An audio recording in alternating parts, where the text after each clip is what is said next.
Ladies and gentlemen, episode number 456, live. Welcome to 456, the very first episode of Wrestle Wars Genesis of the Archiverse 4.0. We're immediately starting the broadcast with the co-host of the most, the great Glenola from Team Glenola. Welcome to the show, sir. You are, of course, a huge pillar that holds up the roof and sits on the foundation that all the hardworking streamer teams and the people the likes of yourself and Christian Cool and the Turret Man, Kraken Skull. I mean, there's so many people to name that have helped build the Archiverse from the ground up. But we, of course, have our pillars that everybody looks up to, and you're, of course, one of them. And from now on, we're not going to wait until I go on a rant before we get you on the show. You are brought in immediately, as you have earned. So welcome to 456. That's kind of funny, isn't it? 456. I'll be honest, I laughed a little bit about that. So I got to say, anybody looking up to me must be awfully short. Must be awfully short. How tall are you, incidentally? Seeing how we're talking about 5'7". You are 5'7". Yeah, so you're right around the same height as Alan Savard. Interesting. Well, that's why. So. That's why that was chosen, actually. Is that why that was chosen? Okay, well, that makes sense. Yeah. I'm just going to bring my dashboard up. I do see people are flocking in already, so I want to make sure I'm not getting sidetracked by any villainy like, swear jars or anything else already before we even start. I mean, Frank would have come in and tried to sideswipe me immediately. But anyways, so we got a lot going on tonight. We, of course, had our qualifiers. None of your broadcast staff would do something like that to you. No, I'm sure they wouldn't, the bunch of villains. So anyways, lots to discuss. We, of course, had our qualifiers for YTD Academy, the people that qualified to make this first live show of the Archiverse 4.0, the next step in the evolutionary process of the Archiverse TV. And boy, do we have some great things planned, including our very first award show that's coming up, I'm thinking the end of the month, Glenola. Did we say that already? I think we might have. I don't think we'd actually said it for sure, but that not for sure yet. John in West Texas, welcome in, my friend. Welcome to 456. The very first edition of Wrestle Wars Genesis is going to be a smoking hot show, absolutely fire, in fact. So get ready for a thrill ride, my friend. Welcome in. Appreciate you being here. And Glenola already on the show-outs. Thank you very much. And Anger Issues TV in the house. Welcome in, my friend. Thanks for being here. 456 is going to be underway in just a little while. We were just talking about how we got here, and that, of course, started when the Archiverse 4.0 technically launched. We started doing dark matches for YTD Academy, and qualifying matches to get on Wrestle Wars, and our new WCW Super Brawl, which, incidentally, Glenola will begin this Friday night with the Wolfpack in lead. Of course, they are the owners of WCW now. A few changes, new arenas. It's going to be the same great wrestling action, and we're going to have a whole lot of fun. And we're going to take the Archiverse above and beyond where no EFED has ever gone before. But so tonight, those qualifiers for Wrestle Wars Genesis are going to be competing. Some of them for championships, some of them just with the honors of making the first live show for Wrestle Wars Genesis. Depends on what happened at YTD Academy, the matches that they did have, wins, losses, draw. I mean, there was a lot of things that were taken into consideration. Cosmic Goat Bear in the house already. What's going on, Cosmic Goat Bear? Honeybee Wrestling. Can we please get a shout-out for Honeybee Wrestling, the absolute best all-women's wrestling promotion on Twitch TV? So let's make sure we get a shout-out for Honeybee Wrestling. And, of course, Honeybee is obviously the streamer team behind the great Honeybee, who, incidentally, is the very first YTD Academy Women's Grand Prix champion of the Archiverse 4.0. So congratulations to Honeybee Wrestling and to, of course, Honeybee. And it was a fantastic match. For those that haven't watched it, just go over to YouTube, YTD Academy, live over there, and check out the dark matches. They were absolutely fantastic. YouTube. Other things to discuss tonight, too. Things like Kenny Omega, WWE talks have been confirmed. Carmelo Hayes' first WWE NXT title challenger revealed. We have a Braun Breaker update. Rey Mysterio talks about going to rehab years ago because of a pain pill addiction. we got things to talk about. I have a list if we actually get there. I'm sure Glenola's got a whole goddamn apartment full of them. His parents are going to kick him out eventually. He's storing way too much in the household. They're becoming pack rats, and it's going to become a fire hazard. He just can't, his father can't accept it any longer. You should see it as an absolute mess. That, and, you know, empty containers of ice cream and cookie packages. He likes Oreos. But anyway. Who doesn't? Who doesn't? Who doesn't? I mean, there's some Oreos I don't. Like, I didn't like the chocolate-covered Oreos. I thought they were just, it was just too much. That's only my, that was my personal opinion only, of course. I know a lot of people that love them. Right here. Yeah, and as a matter of fact, they would like take them and dip them in like vanilla ice cream. I just gave you an idea. Or do you do that too? Strawberry? Ooh, you know what? Rocky Road ice cream. Well, I don't know about Rocky Road, but dipping them in that would be good. But dipping them in strawberry, however, now that would be good. That would be kind of good, I think. So, but anyways, Archer, you got my character right. Did I? I forget actually. The new you can put me on the spot, Anger Issues. How dare you? I actually don't think I did. I'll have to check the roster. The number to win a YTD championship. I will have to check the roster. Let me actually. I can check the roster right now. Don't you smile at me, Anger Issues. How dare you? The work I've put in to launch the Archiverse 4.0 to amuse you and the masses. How dare you? Somebody, AKO Anger Issues. He's being hostile and belligerent and impatient. No, actually, let me check Anger right now. I'll see if... because I actually don't think I did. Well done, Anger Issues TTV. Hey, actually, Archer, last show, I won, well, the tournament, I won the, yeah, no, I didn't, Anger. Can you just go to ink a contract and put your hashtag in there for me, Anger, and I'll as soon as the show's over, I'll make sure you're on the roster and get a dark match. But hey, Archer. Yeah, sorry. At the tournament, I won the channel redemption. Yeah, you did. I had 518. Yep, I haven't updated that yet. Okay. Let me. Thank you for reminding me. Actually, let me get to that right now. The YTD It'll take me 2 seconds. I'll add that to my 20 others. Oh, here we go. Here we go. The Glenalians are already invading. Everybody ignore Glenola. He's already getting a little intoxicated with Glenolian interference. The brainwaves are being malfunctioned by crazy little critters. Okay, hold on. What was I doing? Oh, yeah. So you won the channel redemption reward, like the... Yeah, the one that was 500. Okay. All right, so I'll change that right now.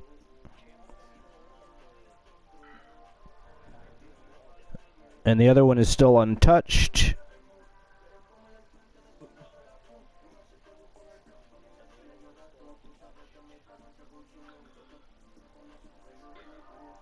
And Glenola won that award. I'm going to leave the one up, only because Joe Link and Froggy Mothlegs both have YTD Academy Championship ops, and they might have forgotten about that because that's like 2 months ago in the Archiverse 3.0. So I'm actually going to leave that on there just as a reminder. And I had already changed the number. It's at 050. That's already been changed, so that's still good and standing. So I'm just going to leave that info on there, just so later on when that pops up, they'll see that. Oh, yeah. So the new number is going to be 019.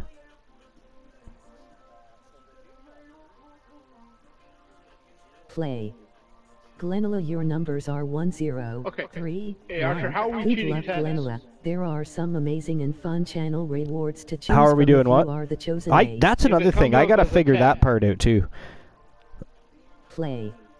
Glenola, your numbers are 761. Good luck, Glenola. All right, there we go. Are some amazing so that's and fun changed. rewards But yeah, we have to choose from figure if that you part are the out too. chosen. Let me see Play. if I can do something about that.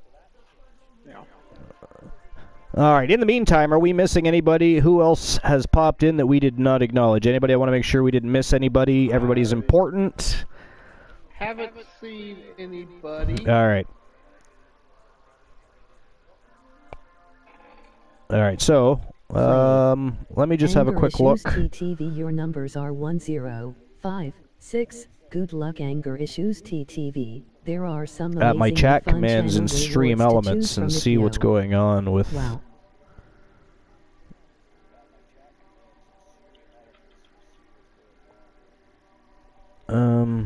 Where is it? 345 Archer Appreciation Episode. 345. Who said that? Where the hell is it? Where is the... Did it read the whole thing, Archer? Well, I'm looking for the play... Oh, there it is. No, I haven't read it yet. Hold on, I'll check it. I was trying to see what's going on with our stream elements issue. No, I didn't know if your thing wrote the whole... Oh, hashtag 345. You said that, you villain. Archer Appreciation Episode. Ghastly. Alright. Alright, so... 1 through 10. Yeah, I don't know why.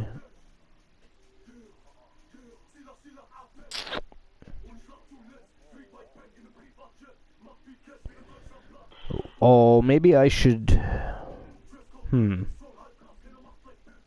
I'll just leave it alone for now. We'll figure it out as we go. I can toy with this afterwards. Nobody is here to watch me mess with stream elements, so... let's just deal with things as they come. Alright, so... anyways, before we get started with dirt sheets or anything else, how was your day? What did you do today? Anything? Slept most of it. You slept most of it. Nice. Late night? Yeah. Yeah, it was about 8 o'clock this morning Central Time when I fell asleep. Good Lord. And everybody else, how was your evening? Or your day? How was your day and your evening? I suppose the evening didn't start that long ago. In any case, we may as well get started with some of the dirt sheets.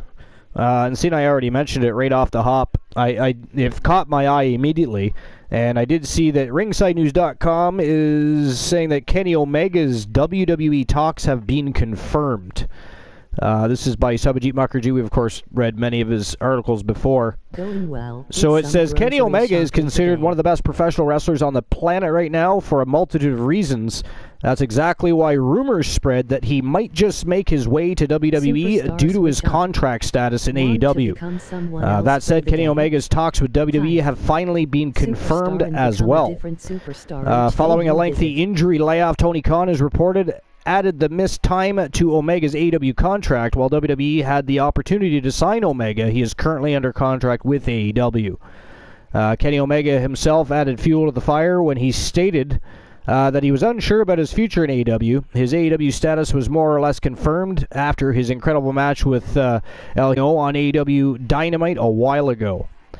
While speaking with House of Wrestling, Conan talked about the process of booking El Hijo del Vikingo's recent defenses of the AAA Mega Championship. Conan added that he wanted Omega, but wasn't sure whether he was even staying with AEW. Conan also confirmed that Omega had talks with WWE.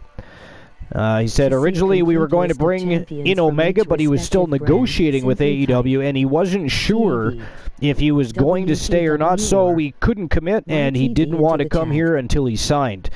So that was out the window. Boom. And then after that, we asked for a couple of people from AEW, and they weren't available. Then we got another guy who was hurt, and basically what we got was Swerve, which I don't have a problem with because he may not have the name value as other people, but he's an incredible wrestler. I worked with him in Lucha Underground, and Ricochet had actually recommended him to me. I think the match will be great because Rich Swann is great. You've got one guy from AEW, one guy from Impact, and then you've got Commander.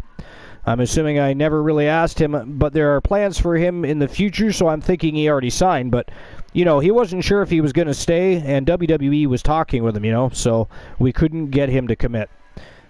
Kenny Omega also revealed why he did not end up signing with WWE in the first place. Regardless, we will have to wait and see whether Omega will end up in WWE someday. With Vince McMahon back in the fold, that does seem highly unlikely now. But what do you guys think? You think Kenny Omega ends up in WWE? Or for that matter, would you want to see Kenny Omega in WWE? Because that's another question, too.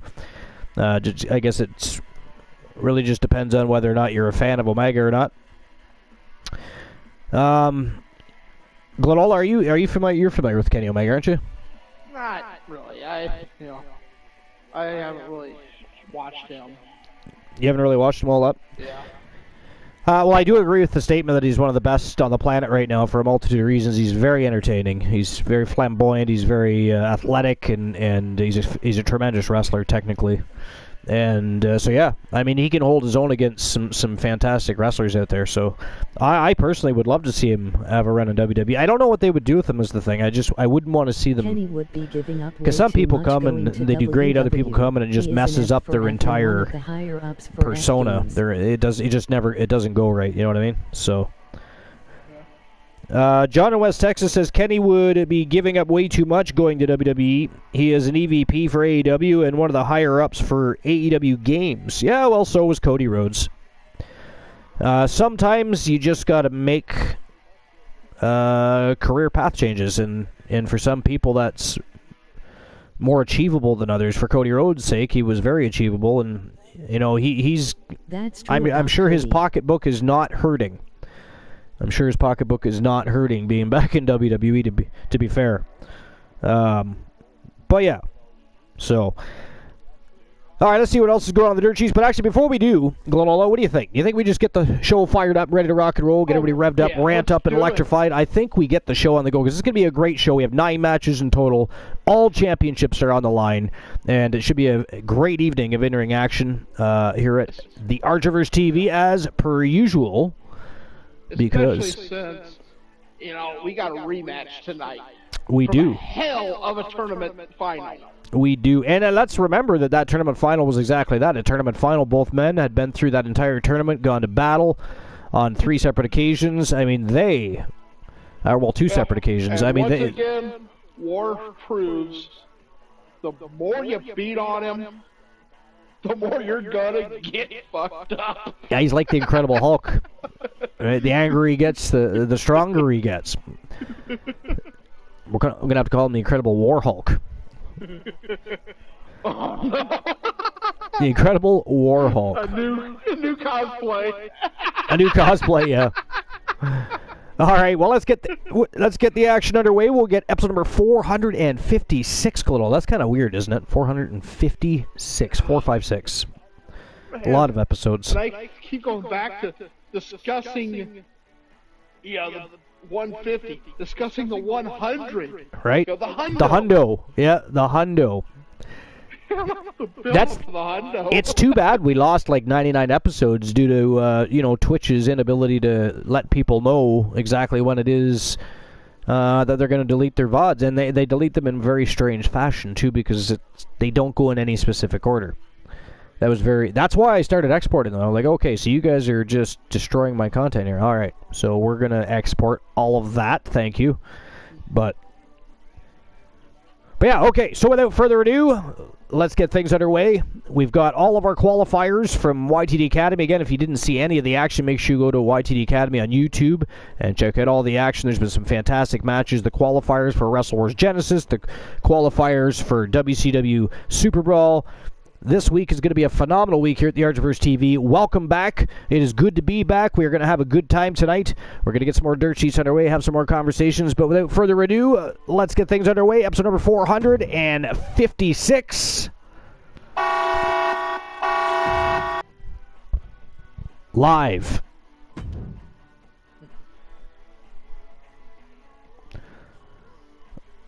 All right, so we're starting the night off with T-Bar. Everybody saw T-Bar actually go to battle with Elijah Archer over at YTD Academy. Actually knocked him out of contention for tonight as far as singles action went. T-Bar defeated Elijah Archer. Now, Elijah Archer had a series of matches with T-Bar and ended up defeating T-Bar in those matches to avenge his loss in the qualifiers. But nonetheless, T-Bar here tonight taking on the Gooner. The Gooner, of course, from Team Luke the Gooner 94, and they, of course, had a tremendous run over at the Archivers 3.0, won a couple of different championships and had a very strong showing in most of his matchups. Lost very little in singles competition. I mean, everybody tends to, there's always those multi-man matches. Alan Sever knows all about those, and you can't win them all. But let's face it, only one person wins and only one person technically loses in those matchups. So, but tonight, T-Bar versus the Gooner is our tone setter of the evening. And if you watch the matchup with Elijah Archer, T-Bar is very well versed in that ring. Taking on the Gooner, we know he's a great technical wrestler. He's a little crazy, as is his streamer team, so it's all good. But let's get things underway right now. Let's go. It is T-Bar versus the Gooner from Team Luke the Gooner. Let's go. All right, so Shadow says, I see how it is. Do you now? Wow, feast your okay, so back to the dirt sheets. Let's see what else is happening there. So we have... Sorry, what were you going to say? Ooh, absolutely fantastic. I can't find the article now. I saw this yesterday. I was going to mention it during the tournament. Never got an opportunity. You haven't noticed me for 1-0 me. competitors in all of Buff Bagwell WWE is looking to possibly return to the ring. He claims he will lay waste to So here's the thing. society. I was actually like, when you're a WCW fan, you knew who Buff Bagwell was. He came out with the big hat. He had the muscles similar to Scott Steiner, Big Papa Pump Scott Steiner. He was actually not a terrible wrestler. He wasn't the greatest of wrestlers, but he was very charismatic, flamboyant, and a bunch of other things. The problem was he was a fucking asshole back then. I don't know what he's done to mend fences or rebuild bridges or any of that. I actually stopped following Buff Bagwell when he managed to get himself fired from WWE initially. I mean, I was actually saddened by that because, again, I liked Buff Bagwell, but the fact is he was a bit of an asshole. So I don't know. It depends. And what's he going to do? What are they going to do with him? Is the other thing. How old is Buff Bagwell now?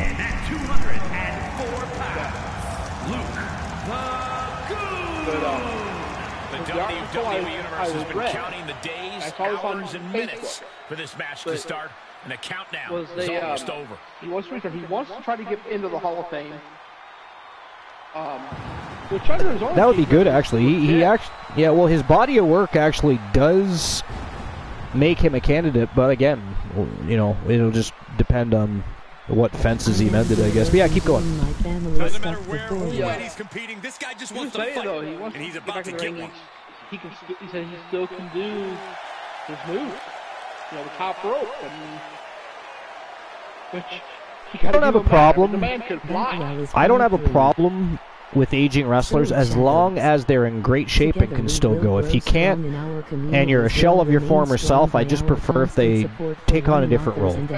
Lead the young bucks in the back, or take a managerial role of some. So I don't know, something, but stay out of the ring. Things keep getting pushed further and further. Extreme Rules is the only possible conclusion, and that definitely made solid impact. He's able to pretty good shape after that. Oh man, what a hip replacement. One of the two. T-Bar's able to like I said, I can't find the article. Back suplex. Oh no. Face buster. Wait, how old was he again? Joe Link says, or Johnny West says 53. 53. Okay. Yeah, so I mean, 53 years old. So I mean, still. All the way up and big. I mean, there's that possibility he can still go. I mean, what shape is he in? Is my question. And there's a difference between being in shape and being ring ready. There's, you know what I mean? There's just those variables. I'm not saying he's not. By the way, I'm not at all saying he's not. And by the way, Joe Link, welcome in, my friend. And by the way, Joe Link and Glenola, you'll both notice that up on the stage above the Titantron, or beside the Titantron, you'll see your logos proudly being showcased for all your efforts and hard work. Appreciate you. Get banned for a match. Thanks for the shout out. Yeah. I just thought you might like that information, Yeah, no, I appreciate the information, but I mean, like I said, it's just going to depend on. There's a few different things.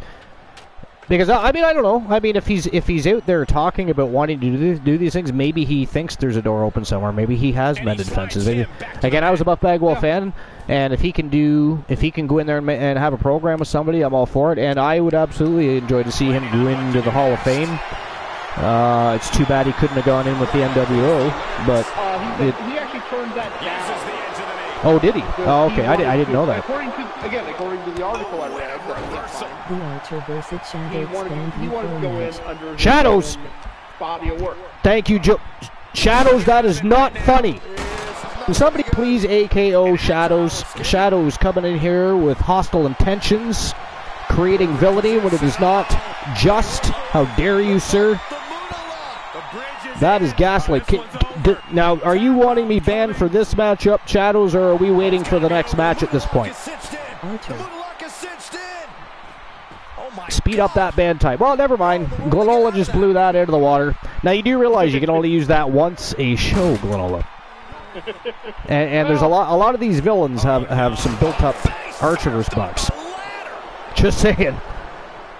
Yeah, I don't have that many. I've only got 173,000 right now. Only 170? That is disgusting. How do you have 173,000 Archerverse bucks? That is gross. Well, let's see. The last time around, I won like the knee. 52.5 on that war match. Somehow, that's still a quick kick out at this point. That is crazy. The damage he's taken. I don't know if they were paid that out or not. I'll check here in a second. I actually don't remember if I did or didn't. I'm just actually looking for. Rotating verticals. Here's the cover. I'll check right now. Just kicks out. Wow. Good. All the way up, and the big-time powerbomb. That powerbomb was absolutely worthy of both halves of its name. Do you have a couple others? Yeah, no, it looks like I paid it out. There's nothing in the payout. Back into the ring. Do you have a couple other dirt sheets? Okay. This one is from Wrestling Inc. Wrestling Inc. by Eric Mutter. And Eric Mutter. Yesterday. Oh my goodness. Matt Hardy suggests Jeff Hardy could be back in AEW in a couple months. Really? And he manages to kick out. Now, can we assume that Jeff Hardy has had some healing time and some recuperation and is at least back to proper health, I would hope? That's what I'm hoping. Yeah, right. Because otherwise... Okay, in an appearance on AEW star Isaiah Cassidy's Hardy was asked to give an update on his brother's well-being and deliver some good news. He's doing good. He's been taking care of himself for 9 months. Nice. It's probably the hardest he's ever worked on himself. To get creative. Up on the His entrance family's over area. the moon. Also, plenty His of ways wife to get fits in yourself with him. seriously His kids, And it's like a new momentum is guy. slipping away Even from my T-Bar. wife read Yeah, this. somehow T-Bar has to turn. Later at it. Jeff has just had some eye surgery. Eyes were a little off-studied. Probably from wear and tear, beating his body up. He had to work with ligament. There's T-Bar with a submission locked right in there. That is a tight crossface on T-Bar right there. But in one's eyes, so they corrected that surgery. He said probably in 5 to 6 weeks should be okay. They're going to free the I'm arm. hoping that after that, now that he's kind of putting this whole situation behind him, we'll see him back around soon. You guys keep your fingers crossed. 6 to 8 weeks from now, hopefully we'll see Jeff Hardy in AEW. All coming to a head up on the stage. As we can only see. Like I said, I just hope he's ready because I just think that, again, whether people feel they know what happened or they didn't, I feel like there's a reason that the WWE offered him a rehab stint. He did choose to turn that down, therefore he chose to leave the company, but I feel like there's a reason for that, and look what happened when he went to AEW. Right? Look what happened when he went to AEW. So kind of just proof in the pudding. But we'll see. I don't know. What else you got? Any life left in T-Bar? Again, I have not read the article. Again, from WrestlingInc.com. Wow, that is it. That is all. He made short work of T-Bar. And, you know, it's funny because Archer, it took Archer a couple of matches before he got to no T-Bar.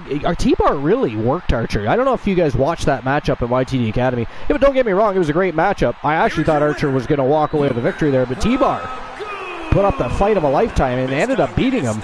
And then, of course, they continued their rivalry, and Archer won that rivalry. But in his first matchup with T-Bar, the Gooner basically wipes the floor with T-Bar of Retribution and walks out with a big victory here on the very first episode of Wrestle Wars Genesis on episode 456. That is fantastic. So congratulations to Team Luke the Gooner 94. And congratulations to the Gooner. And Archie, you realize we only have 44 shows before we hit the big 4 up. The big 4? Oh, is Carliti here? I'm not paying attention to the national. Yeah, the big 400. Good Lord. Good Lord, here we go. You've been hanging around Carliti again. Any chance I get. All right. So, let's say this is from WrestlingInc.com. Again, it's Eric Mutter from yesterday. Vince McMahon's new WWE contract contains a code of conduct clause. Okay. No matter how much it may pain some to admit it, wrestling world still seems to revolve around Vince McMahon, as evidenced by the new trend of wrestling fans and journalists monitoring his every movement, just to see if he'll be running the show backstage at Raw or SmackDown each week. Right. Yeah. Whether or not he runs each individual show doesn't change the fact McMahon has survived all those controversies number for and a chance to win a channel redemption of your choices, 019. The number to win a YTD championship matches, 0. For those hoping to see McMahon eventually exiled permanently from WWE and wrestling, there does remain a small glimmer of hope. In an article by The Hollywood Reporter profiling the recent merger, it was reported that a copy of McMahon's latest contract with WWE, which was signed just prior to the merger and was made available via SEC filings, has McMahon bound to WWE's conflict of interest and code of conduct. According to the contract, his continued employment with WWE is contingent on him complying with this code of conduct, as well as the company's equal opportunity and non-harassment policy. Though not outright stated, should he violate either of these policies, he could potentially spell trouble for the 77-year-old executive chairman. Well, I still firmly believe he needs to be removed. He's made his $21.8 billion. Why does he still need to be? I still want to know, who at the table of that negotiation process thought, oh yeah, well, in the beginning it was $9.3 billion. Let's beef that up to $21.8 billion, and while we're at it, hey, we'll just let Vince stay in control. I don't get that, especially when the company was thriving so well with him removed. You know what I mean? Weird. Now, the good news is Endeavor, the parent company of UFC, is now in the ownership of WWE. That's a very good thing because the WWE has a constant access to real athletes that can make a real difference in the sports entertainment world. I mean, whether or not they're allowed to do both, that, sometimes the UFC allows their fighters to go and do pro wrestling events and stuff, so that could happen. But unlike wrestling, where you can wrestle mid-30s, late 30s, 40s, you can't do that in the UFC. You got a window of opportunity in the UFC, and after that, you're just hanging on to something that's not there anymore. Now, there's those few that still do go on and are able to be successful, but it's not for majority, it's not going to happen, right? Pro wrestling is a fantastic alternative to combat sports, and it sort of keeps them in that limelight, it keeps them in that superstardom. I think it's fantastic overall. Awesome. But before we do any more conversations and we get back into the dirt sheets, our next match of the night, if anybody was paying attention to the YTD Academy matchups, X-Pac and Mitchell Vaughn from Team Dogface had one hell of a battle. X-Pac actually beat him 2 matches in a row, but then Vaughn requested another shot. It was a best 2 out of 3 falls matchup. Vaughn wiped the floor with X-Pac. Tonight, X-Pac comes back as 6, changing things up a little bit. I guess he's trying to get into the head of Vaughn. I don't doubt that's going to work. He's part of the Weapons of Mass Destruction. Good luck with that. They are not intimidated one bit by the NWO. However, tonight, X-Pac is not in the house. It is 6 in the house, and he's taking on Mitchell Vaughn inside a lockdown. That is next. So without further ado, ladies and gentlemen, the second matchup of the evening. Let's go. And back to you, Glenola. Sorry to interrupt, but you know how it goes. The show must go on. Strong by our constant support for one another's endeavors. With that said, the 6th man of the NWO. One of the most dominant WCW right. Yeah. And a man who exemplifies the bold and brash attitude of the new world order. Well, here's some interesting CM Punk news, if you will. Come on, you're his biggest fan. I know you have action figures. You have a poster hanging above your bed. I mean, tell us the truth. Come on, tell us. All right, so there's a report. Now, this is from Wrestling News to report that CM Punk is willing, apparently, to work with Kenny Omega, the Young Bucks in AEW. Which, of course, is going to fuel all those rumors that the whole thing was a work, etc., yada, yada, yada. Well, if it was, it sure lost a whole lot of steam and nobody cared after a while. So, there's that. But anyways, this is by Andrew Ravens. We've read many of his reports. Let's try that again. We've read many of his reports. And so this is another indication that CM Punk could make an AEW return. Is that despite his recent rant on Instagram about Jon Moxley's pitch for a short match on Dynamite before their all-out bout, doing it while not being medically cleared and ripping Dave Meltzer and Chris Jericho. So before the rant, it was reported that Punk had agreed in principle to come back to the promotion after being suspended due to his part in the all-out brawl with Kenny Omega and the Young Bucks. As previously reported, Punk misses pro wrestling and still has the wrestling bug, something backed up by Dax Harwood. Sean Ross Sapp of Fightful Select reported today that Punk has communicated to AEW that he wants to come back.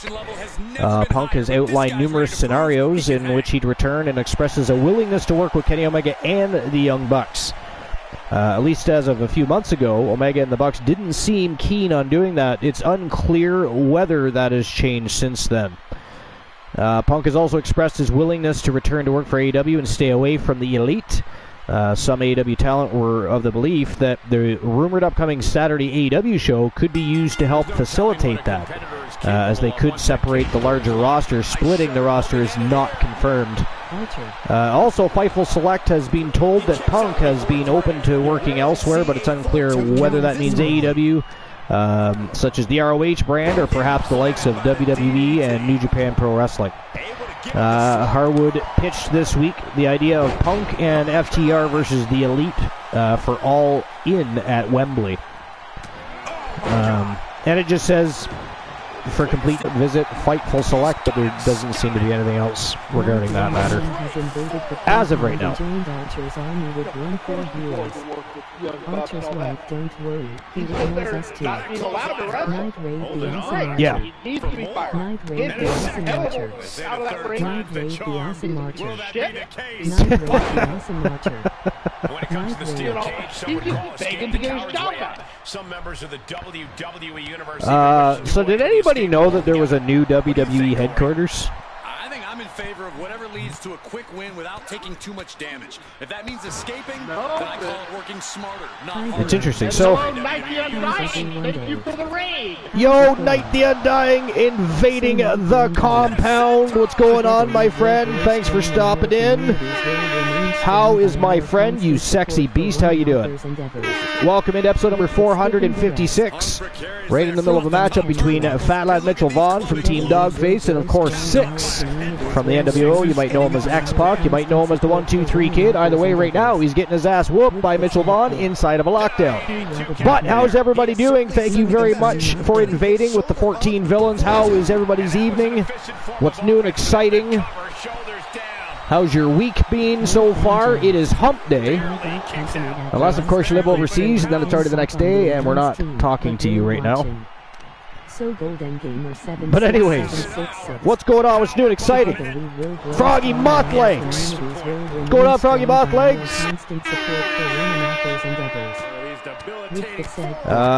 Got company at the last second. You tell them that if they want to visit Froggy Moth Legs currently, in the present time, that they're going to have to just suck it up and become part of the broadcast team of the very best in fantasy wrestling excellence, bar none, period.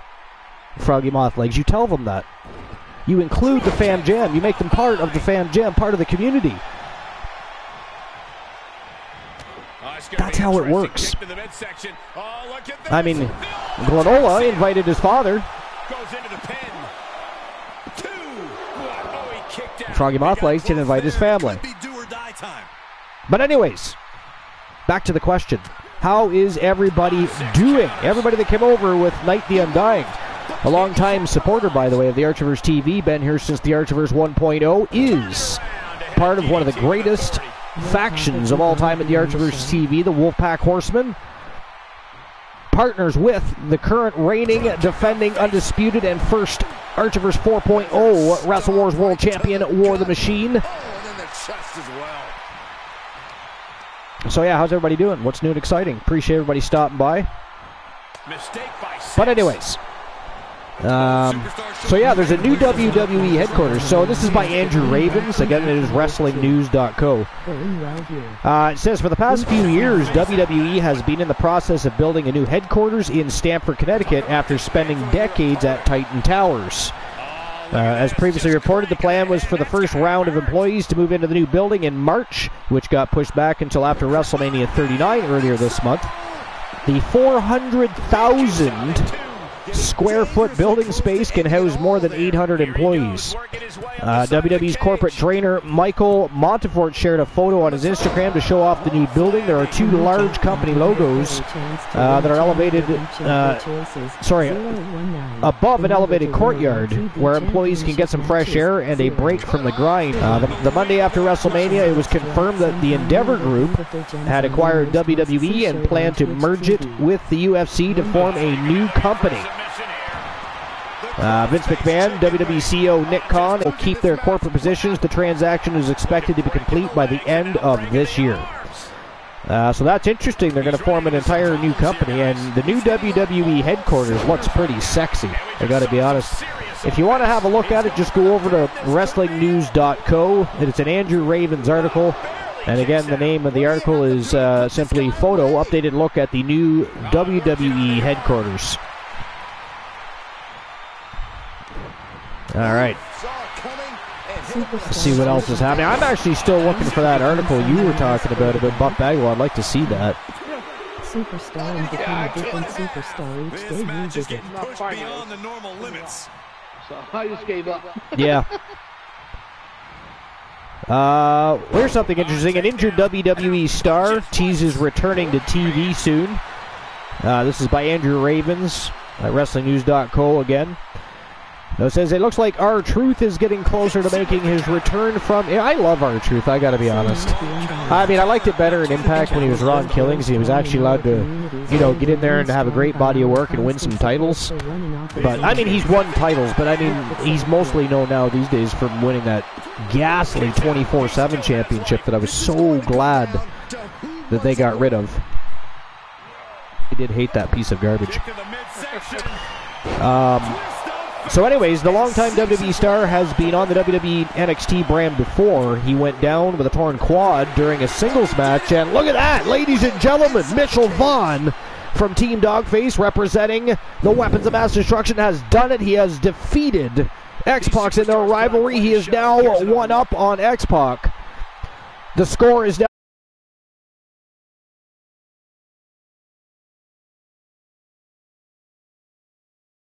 Yeah, I just restarted it. Hopefully there's no interruption. And somehow Some way, we have a winner.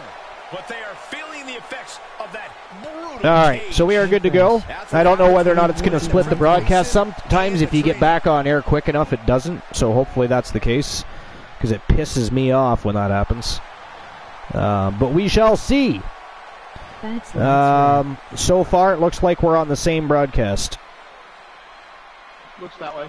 Yeah, so we caught it in time. I don't know what that was about, but slight blip in the programming, but we are good to go. But congrats. The weapons of mass destruction. Push on with the dirt sheets, and look at this. Little trip to the tag team division. Of course, after rivalry, he started moving on immediately to the tag team division. The Coalition currently undefeated, smoking hot, and taking on the Hart Foundation without Christian Cool tonight. Team Christian Cool and Team Christian Hart, Christian Hart are, of course, already destined. They already have dance partners later this evening and are preoccupied. So tonight, the Hart Foundation being led by Bret the Hitman Hart and Jim the Anvil Neidhart. And they are, of course, taking on the undefeated Coalition, Elijah Archer and Nick Aldis. And that is next. Did you see any of the tag team matchups at all, Glenola and YTD Academy? Or I don't think I've caught any of them yet. You haven't caught any of them? Just some of the singles matches? Yeah. France with 2 L's. 2 awesome matches. I have to give Archer, Elijah Archer, a lot of credit. He had an awesome match in there. It was, I think it was under a minute. Yeah, he did, yeah. I forget who that was against. I'd have to look that up. Because he's already fought Hogan. He's fought... Who else has he fought? The Coalition just fought RK Bro, did they not? Or no, who fought RK Bro? A team just beat RK Bro. I forget. But anyways, third match of the night. Again, trip to the tag team division is the Hart Foundation versus the Coalition. Let's rock and roll. All right, Anger Issue says, well, I'll be lurking. So if you have my character, if you can DM me. I actually don't have him at the moment, Anger. So if you can put his hashtag and ink a contract right after the show, we'll make sure we get him re-inked to a contract, and we'll get him into a dark match over at YTD Academy. Archer was Cody Rhodes, but Archer beat. Oh, it was Cody Rhodes. And it was weapons of mass destruction. That beat, that faced RK Bro. Who was it that the Coalition faced? Was it the NWO? I forget. They faced a couple of different teams, so. Dog made him? That's okay, so I will get him from Doug. Maximum Male Models. Maximum Male Models, that's right, too. I forgot they faced them. All right, but anyways, yeah, the action at YTD Academy has been absolutely stellar. Fantastic matches. Alan Severn, the Wolfman, by the way, just absolutely curb-stomped Kevin Nash. I mean, how fast was that match? 19 seconds. 19 seconds. Wow. Already in the Archerverse 3.0, it was his best season yet. And he's already, I mean, to wipe out Kevin Nash like that, to wipe him out like that, it was phenomenal. Phenomenal. I don't understand. I honestly don't understand. Because I did not see him pull off anything high power. I don't know, but watching Severn go across the ring to Nash was like watching a freight train run into a wall. So, I mean, but, okay, and then listen. Just all of a sudden stop a few times. And do you happen to have a small list on you? Or a big list, I really don't care. But, stupid question, I know. So, here's the thing. My little mini-she would like to talk to her daddy. So I'm going to have to take a short break. Speak to Mini She. By the way, Saphira will say hi to everybody, just so you know ahead of time. But she's going to be going to bed soon. She hasn't been feeling well, and she's going to try and go to school tomorrow, so she wants to speak to Dad. So I'm going to be taking just a brief break. If you can, lead the masses, sail the ship through calm waters, I would be appreciative. Alrighty, but I will return quickly. I will, of course, tell her. She loves her Glenn, so I will tell her. Okay, I'll be back. Alrighty, so this is an older list, but it's kind of fitting. This is off of BleacherReport.com by Andy Susick. And from May 23rd, 2013, the 11 best returns in WWE history. The one, Elijah Arthur. Take a look at the talent in competition here. You can see exactly why got the Ric WWE Flair. Universe is so He amped left the up for this company one. February 10th of '93 and returned November 2001. He spent less than 2 years in WWF in the early '90s. While he captured the heavyweight title, his run wasn't as successful as many thought it would be. He was, Flair though was WCW through and through. In '93, he asked Vince McMahon for his release, turned back home to the company until his demise in 2001. Months after WCW went out of He's business, been demanding Mick this Boyd match came for quite back. some time, and now he Unfortunately, is he ready missed to the compete. entire invasion angle, which would have greatly used his leadership in Mike. And that would have been amazing having Flair involved in the invasion. Okay, Bob, I'm going to lurk and make dinner. Even stranger I than think Flair you're debuted great. just one day after the end of WCW, when the WWF had defeated the Alliance in a winner-take-all match. On Raw, Flair returned in grand style when he Taking was it old announced school as the tonight with a co-owner little of the 2-on-2 WWF. tag team action. Doesn't get any more classic than this. You truly get the best of both worlds, and sometimes pairings you really didn't see coming. I can't even Hey, talk. kind of like you and me, Also, Corey. Brock. I would They're very up much for like to be excluded from this There's no narrative, Saxton. loudspeaker.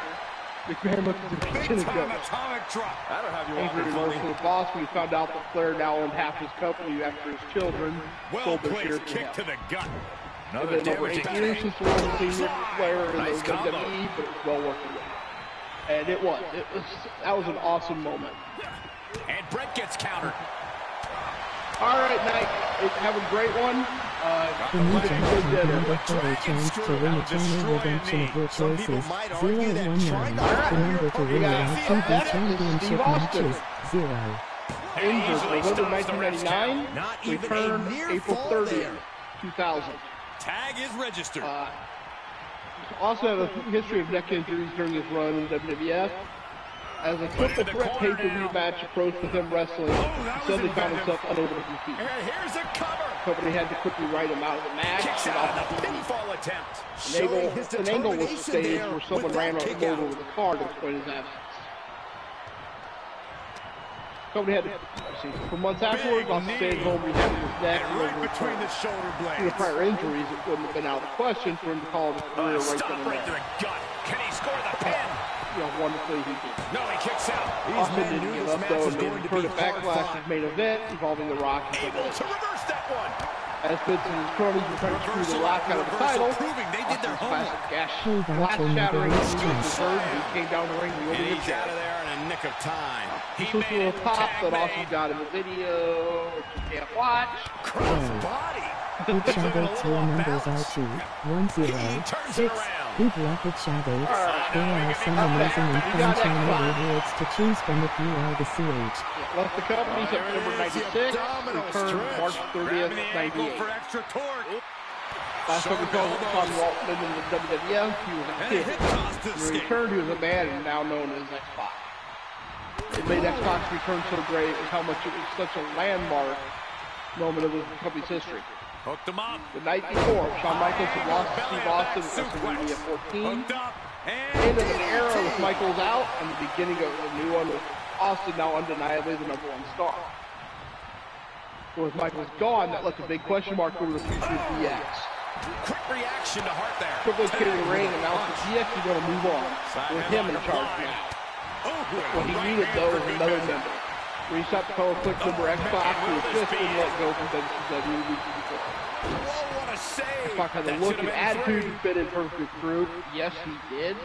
Probably one of his best factions I ever saw him in. He cut a passionate promo and took shots at both Hulk Hogan and Eric Bischoff. And was fired with a blessing in disguise. It wasn't long after that, WWF started to overtake WCW and the ratings. He knows how to avoid contact. Punch right in the head. Boom. What an uppercut. I'll admit, I'm a big X-Pac fan. I really enjoyed his work. Hooked him up. Really enjoyed him in a tag team with Kane. I thought that was an awesome team. The wind up. Up next, we got Roddy Piper.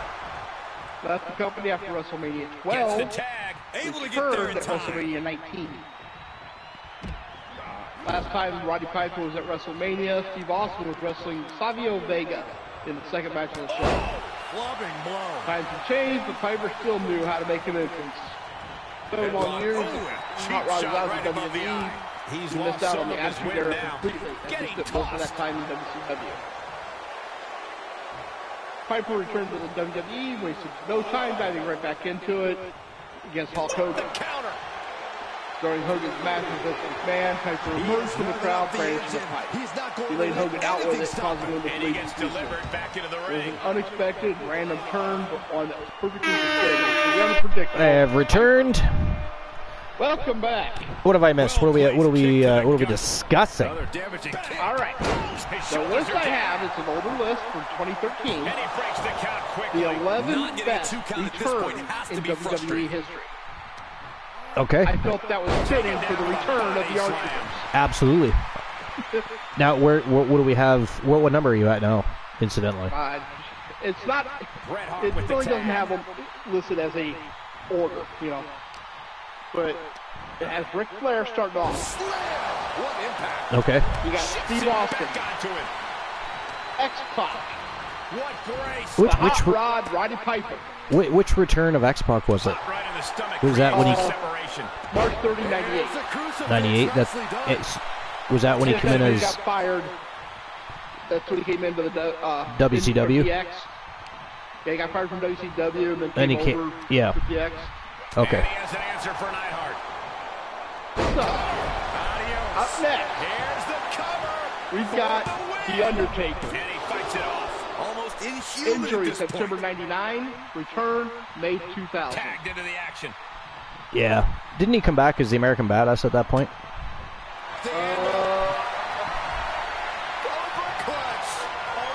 I think he might have. Yep, I think that is. Looks like that was His partner could have that. lasted. And there was some force on that move. But Undertaker seems to have had a couple of dozen returns in his career. These two teams have gone Fair. to war, Which Cole. I'll Of tell you course they're honestly, gonna wind they up with a few handled battle scars. Undertaker And that was so taking the attack to the beautiful competition with that one. because Undertaker dies and is buried, set on fire, all this, and he returns Every single time, yeah. and just stronger and darker. You know, they really built the monster that is the Undertaker. Yeah. And oh man, the Hart Foundation's really giving the Coalition a rough go here. Good Lord. Archer still flat on his back. And Nick Aldis kick right to the midsection and a knee right to the abdomen. Hart to the outside and Archer's back to his feet. But isn't Archer, Archer's, who's the legal man right now? Is it Aldis or Archer? They're both seemingly working as a unit in and out of the ring, so I can't tell. It looks like it's Aldis. Yeah, that's what it looks like. Okay, there we go. Oh, big elbow to the face from Aldis. Anyways, go ahead, sorry. Archer being on his back, that's just normal. That is hurtful. That is hurtful. Jim the Anvil Neidhart breaking up the pin again. Oh, Archer. Big shoulder block to the midsection, knocks the Anvil right down to the unforgiving floor. And look at this, Aldis coming back in. Bret Hart already with a reversal. Nice side step by Aldis and a big right hook. The Undertaker season had so dozen returns in his career. Probably no more left to go. Yeah, he did. After that, even after this was written, he still had a few more in him. Yeah. But it's a character you don't want overexposed, so Taker knows when it's time to take a break. Added that long history of injuries, at times it seems like he's gone more often than he's around. Yeah, that's true. But like I said, at the time. handle it so. But arguably, Taker's greatest return though was also his most shocking one. For the first time, we saw the dead man look human. I love the intro. Yeah, I love his intros. I love the intro music. I still love The Undertaker. To me, the American Badass is my least favorite. Yeah, me too. I agree with you 100% there. You know, It just wasn't. It was needed, but It was. It worked in the moment, but I don't know. It went on too long. I think they should have found a way to end that gimmick quicker, I think, in my opinion. Because I agree, it was definitely my least favorite iteration of The Undertaker. I did enjoy his little thing with Maven. Yeah, it was weird though. Kevin, Maven eliminate The Undertaker at the Rumble with a drop kick from behind. Yeah. You know, at a time when Undertaker's talking about respect. You know? Yep. I don't know. I thought the whole rivalry thing with Maven and The Undertaker was just weird though. I don't know. It was, but I think it was a great moment for Maven. Yeah, well, I mean, you know, Maven didn't last much longer after that, but like he just sort of disappeared. Yeah. But then he was my favorite moment with Jeff Hardy and The Undertaker, where Jeff almost won a ladder match against Taker. And then I enjoyed that. After Taker won, he held up Jeff Hardy's arm, you know? Yep. Well, I mean, it was a phenomenal match, and that was a great torch passing kind of, or attempt to pass a torch to Jeff Hardy. But it was a phenomenal match. I mean, how much does it work to continue through the agony? It's obviously worth everything. Obviously worth every great friend of mine. I love this guy. And responds with a counter. Watch Jeff Hardy do that. Leap off the ladder onto Taker. And I looked at him and I said, he just lost the match, but he just made the match. Yeah, exactly. Yep, you're right. You're exactly right. That pretty much sums it up, says it all. Championship matches. If he had went ahead and grabbed the belt, he would have won. Yeah. Yeah, you might be right about that. Continuing it like that. Taking flight. That was that moment. Showing absolutely no apprehension to putting actually, it was that moment you knew that Jeff Hardy could hang. With The Undertaker, yeah. Yeah, well, I mean, he was willing to do anything and put his body on the line in any situation to please the crowd and to get that spot. You know what I mean? I mean, he was a stuntman, but he could also wrestle, which makes him different than the likes of, say, Mick Foley or a Terry Funk, which in my opinion are glorified stuntmen, but still great hardcore wrestlers of their era, etc. But as far as, being great wrestlers, they were great stuntmen and they were great hardcore wrestlers, but I don't put them on the same line as other great wrestlers like Jeff Hardy. I think Jeff Hardy is he's been one of the best wrestlers on the planet, I think, for a long time. Well, I'll be honest with you, and I would get loaded for it. But before that match, you gotta be kidding me. I felt the Hardys were a really good tag team. They weren't my number one choice for the tag team, but they were good. Yeah. But after that, I had a feeling that Jeff was a great singles competitor in his own right. I honestly believe he's better than his brother. Oh, 100% he was better than Matt Hardy. I don't think anybody questions that. But, that just kind of said to me. And then to have Undertaker raise that arm and, fight. Wow, the Hart Foundation just beat the Coalition. Jim the Anvil Neidhart picks up the win over Nick Aldis via submission. So congratulations to Team Christian Cool. And, of course, the Hart Foundation, a big win over the undefeated, or were undefeated, Coalition, who have now picked up their first loss at the hands of the Pink and Black Attack. Of course, this year, Christian Hart not so much Pink and Black, as you all noticed. But his teammates, the Pink and Black Attack, the Hart Foundation, big win for Team Christian Cool. Wow. I didn't expect that. I mean, although I'm not going to bet against my own team, so there's that. Well, yeah, I would. The Hart Foundation, no gimmicks, just old school tag team excellence to get the victory. We know Archer's the king of the choke. The king of the choke.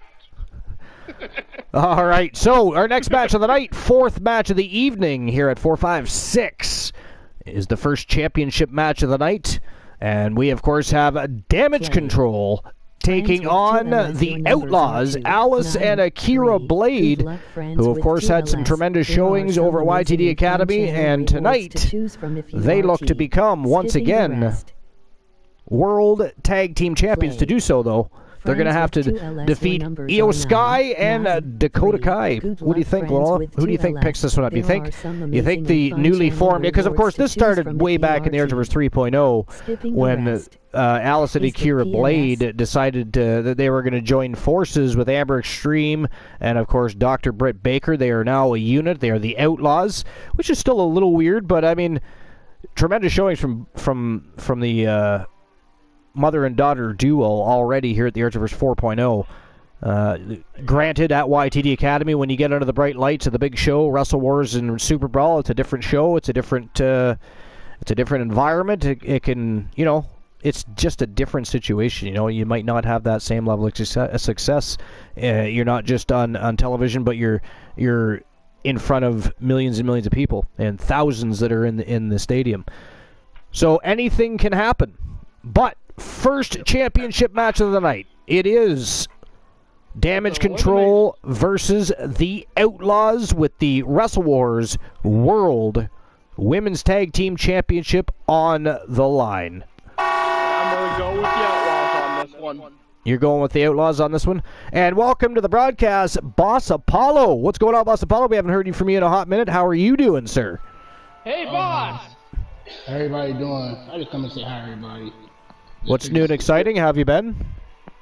I've been alright. You know, still figuring stuff out and stuff like that. Figuring stuff out? Yeah, things not going too good, but no. It is what it is. I mean, I had a big life change myself a couple of months ago, and things are now on the up and up in a very big way for me. So hopefully things turn around for you as well. Yeah, hopefully. I just came by to say hi to everybody. Well, we appreciate that. We appreciate you stopping by. You're a big part of the community, and hopefully you'll be able to join us a little more frequent in the near future.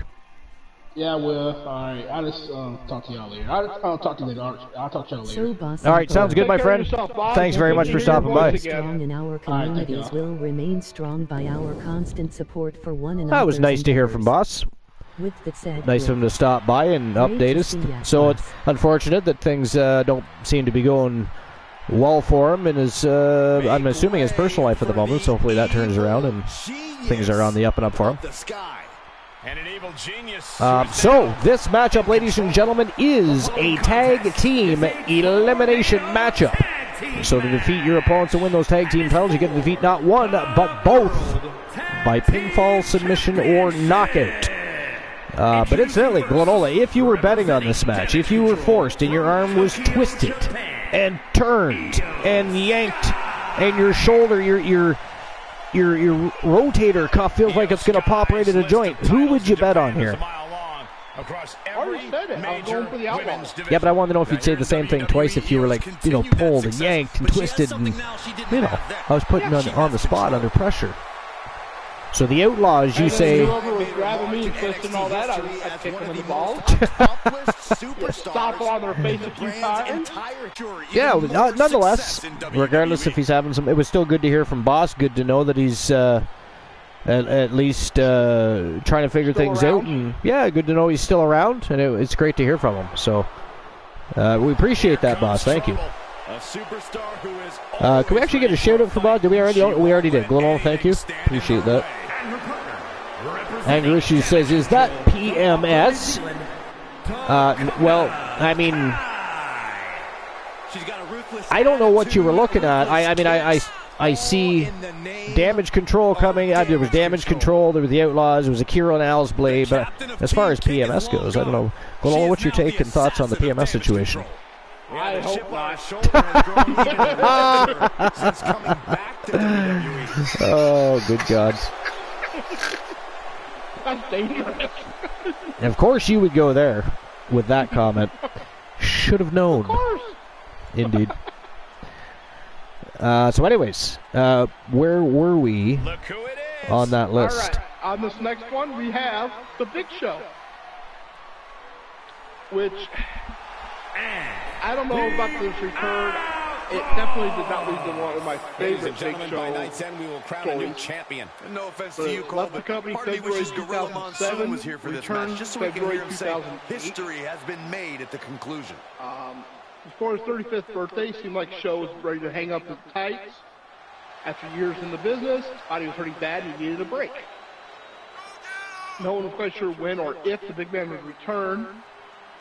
Eventually, he came back after more than a year's absence at No Way Out. Unluckily for Rey Mysterio, Show wanted to hurt somebody his first night back, and he went after the much smaller grappler. Wasn't very successful. Of course. Money Merriweather and his posse emerged from the crowd to defend Mysterio.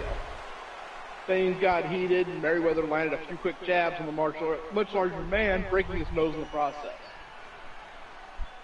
You know, that then led to that whole thing with Merriweather, which I was not a fan of. I thought, I mean, there was a lot of people that wanted to see Mayweather in there with the Big Show and what he was going to do with being such a small statue guy against such a larger-than-life athlete. So, you know, it was a side attraction. Was it interesting? No. Was it entertaining? I mean, the lead up to it, some of the vignettes and the promos were kind of funny and interesting and amusing, but the actual, I mean, do you call it a match? What do you call that? Other than the side attraction. I mean, it did not belong at WrestleMania, I don't think. I will say that.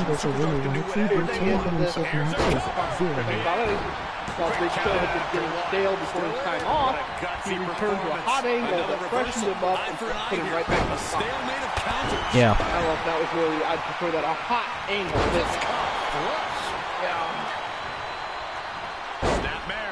I don't know. I like the Big Show. I do too. I'm a Big Show fan. I even watched his TV show. I was actually saddened when they canceled. I actually thought it was pretty funny for a quirky little TV show.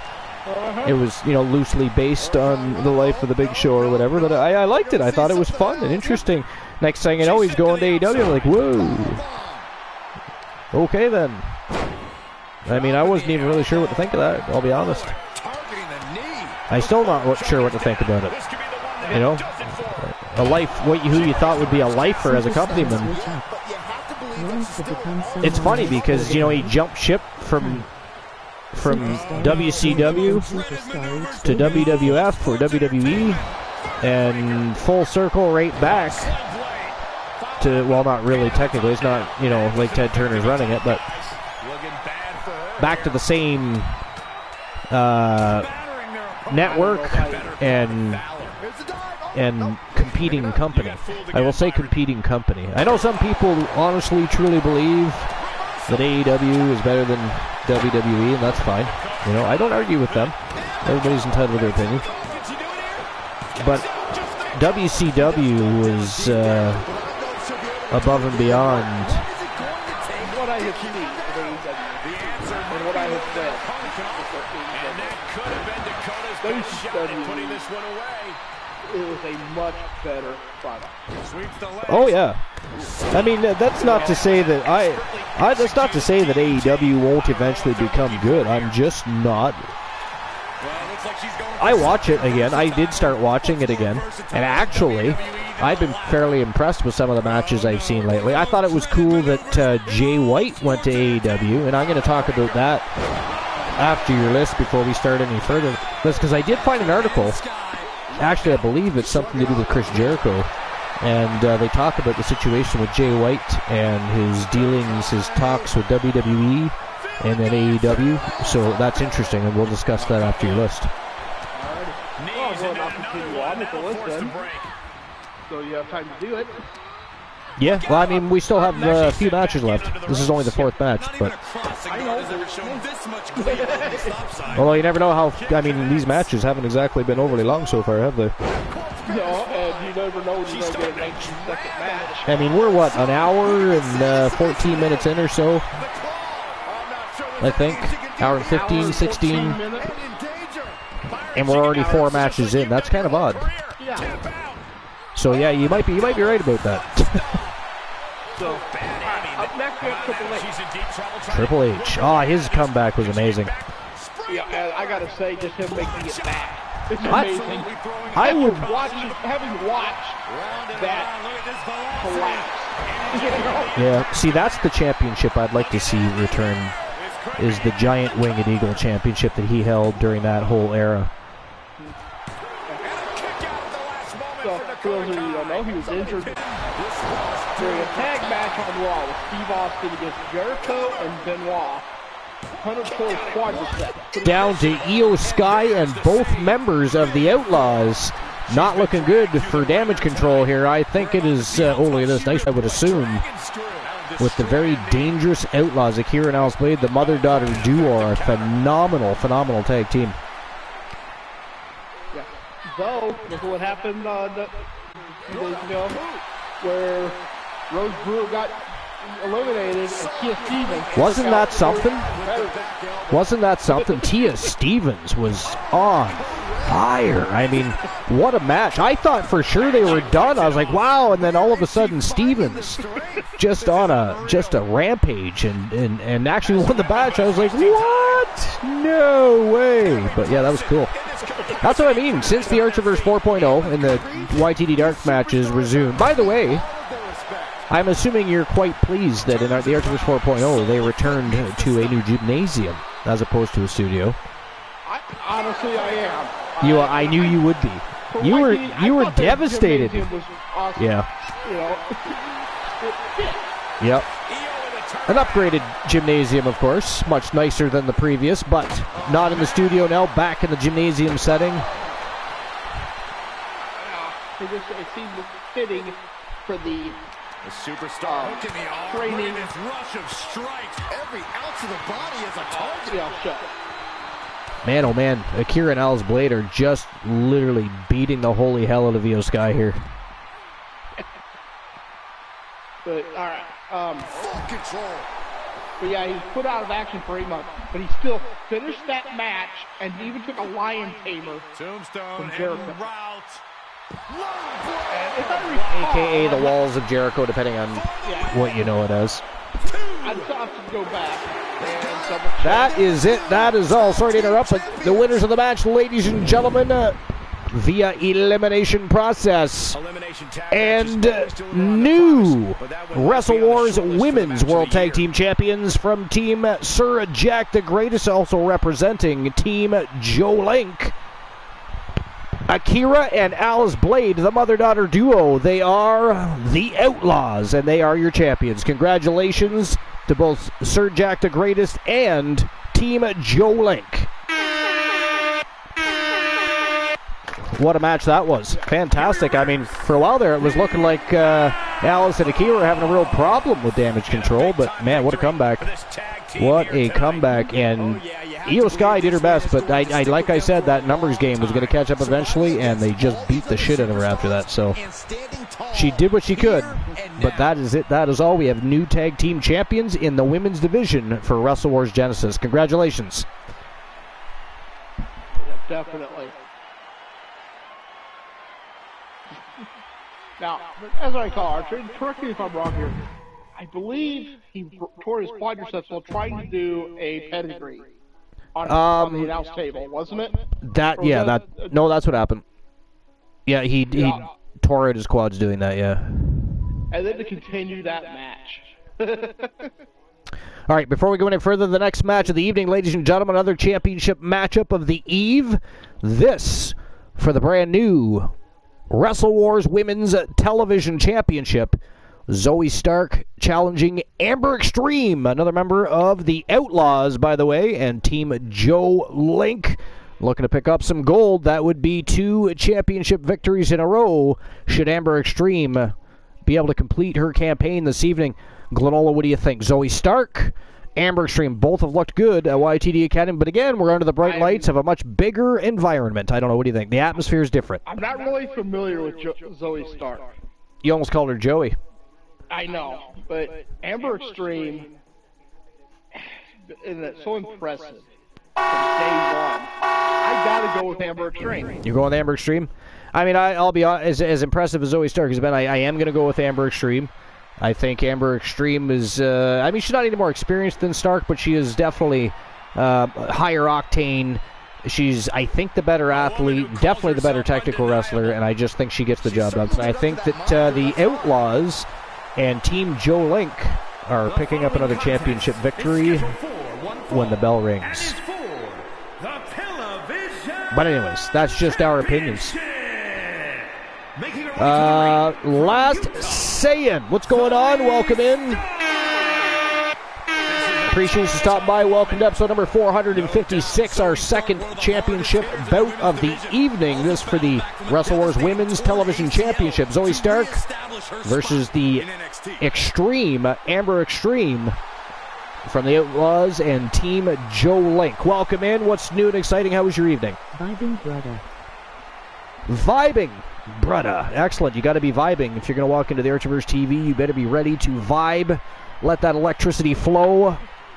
We have a reputation to uphold. We have the most must-see show on Twitch and YouTube TV, the very best in fantasy wrestling excellence, bar none, period. The community is rocking. You got to be ready to roll with the punches. But welcome in. I'm glad you're vibing. Enjoy the show and the match and the community. We have one of the best communities in all of Twitch, if not the best. Well, I think we should probably just change that to we have the best community. What do you think? Your choices 019. The number to win a YTV championship matches 0. The built here is just awesome. Thank you for the shout out for last saying. Appreciate that. My pleasure. You know, I give Archer a lot of credit on that. Just how proud she is of what she's done in the ring as of late. But France with 2L says tied for the best. We'll take tied for the best. That is an honor. Y'all in the community, bringing your friends over here, introducing new people to the Archerverse, sitting in the chat, joining in and making. Signing contracts for your wrestlers, getting them in our undoubtedly the top title in this company. Wavering support period. I mean, even while I was on my hiatus, this is only our second show. This is our first official live show.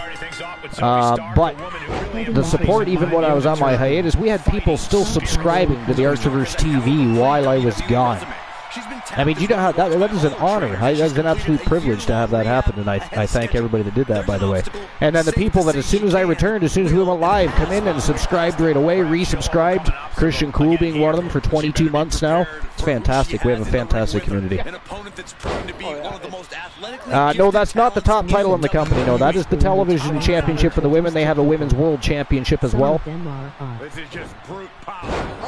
The top title in the company would be a toss-up between, because we have WCW Super Brawl on Friday nights and we have Wrestle Wars on Tuesday nights. Tonight it's on Wednesday.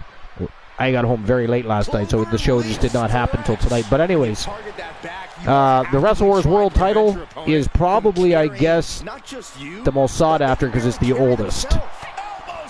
But the WCW World Championship has become, just as prestigious. So it just depends, really. We've had both championships square off. As a matter of fact, we had one match, I think it was 2.0. Archerverse 2.0. And the world champion from Wrestle Wars, I believe it was Johnny Braddock at the time, if I'm not mistaken. And I can't remember who the WCW champ was at the time, but they went to a draw.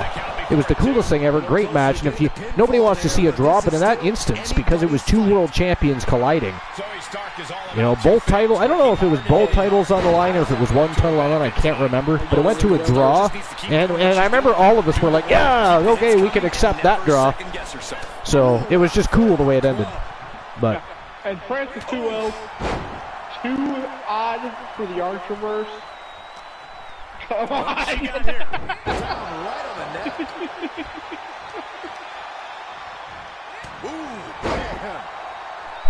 Francis 12 says, listen, I got a screen. Which friends I introduce to people, some of them are odd. Well, I can understand that. And plus, we don't want assholes here. We got enough villains and trolls as it is, you bunch of professional fucking trolls. All of you. You're all a bunch of villains. That's why we don't have trolls here. Trolls have come in. They did not make it. You all pirouetted them right back out onto the dance floor, which happened to be the street. That was hilarious. Amateur trolls come into the yard first. Well, France, listen, we trust you, my friend. You are a valued member of this community, and if you bring people here, they are welcome, and they will be treated as well as anybody else. Yes, they'd make me look like a saint. They'd make you look like a saint. Nice. That's saying something. That is saying something, I got to tell you.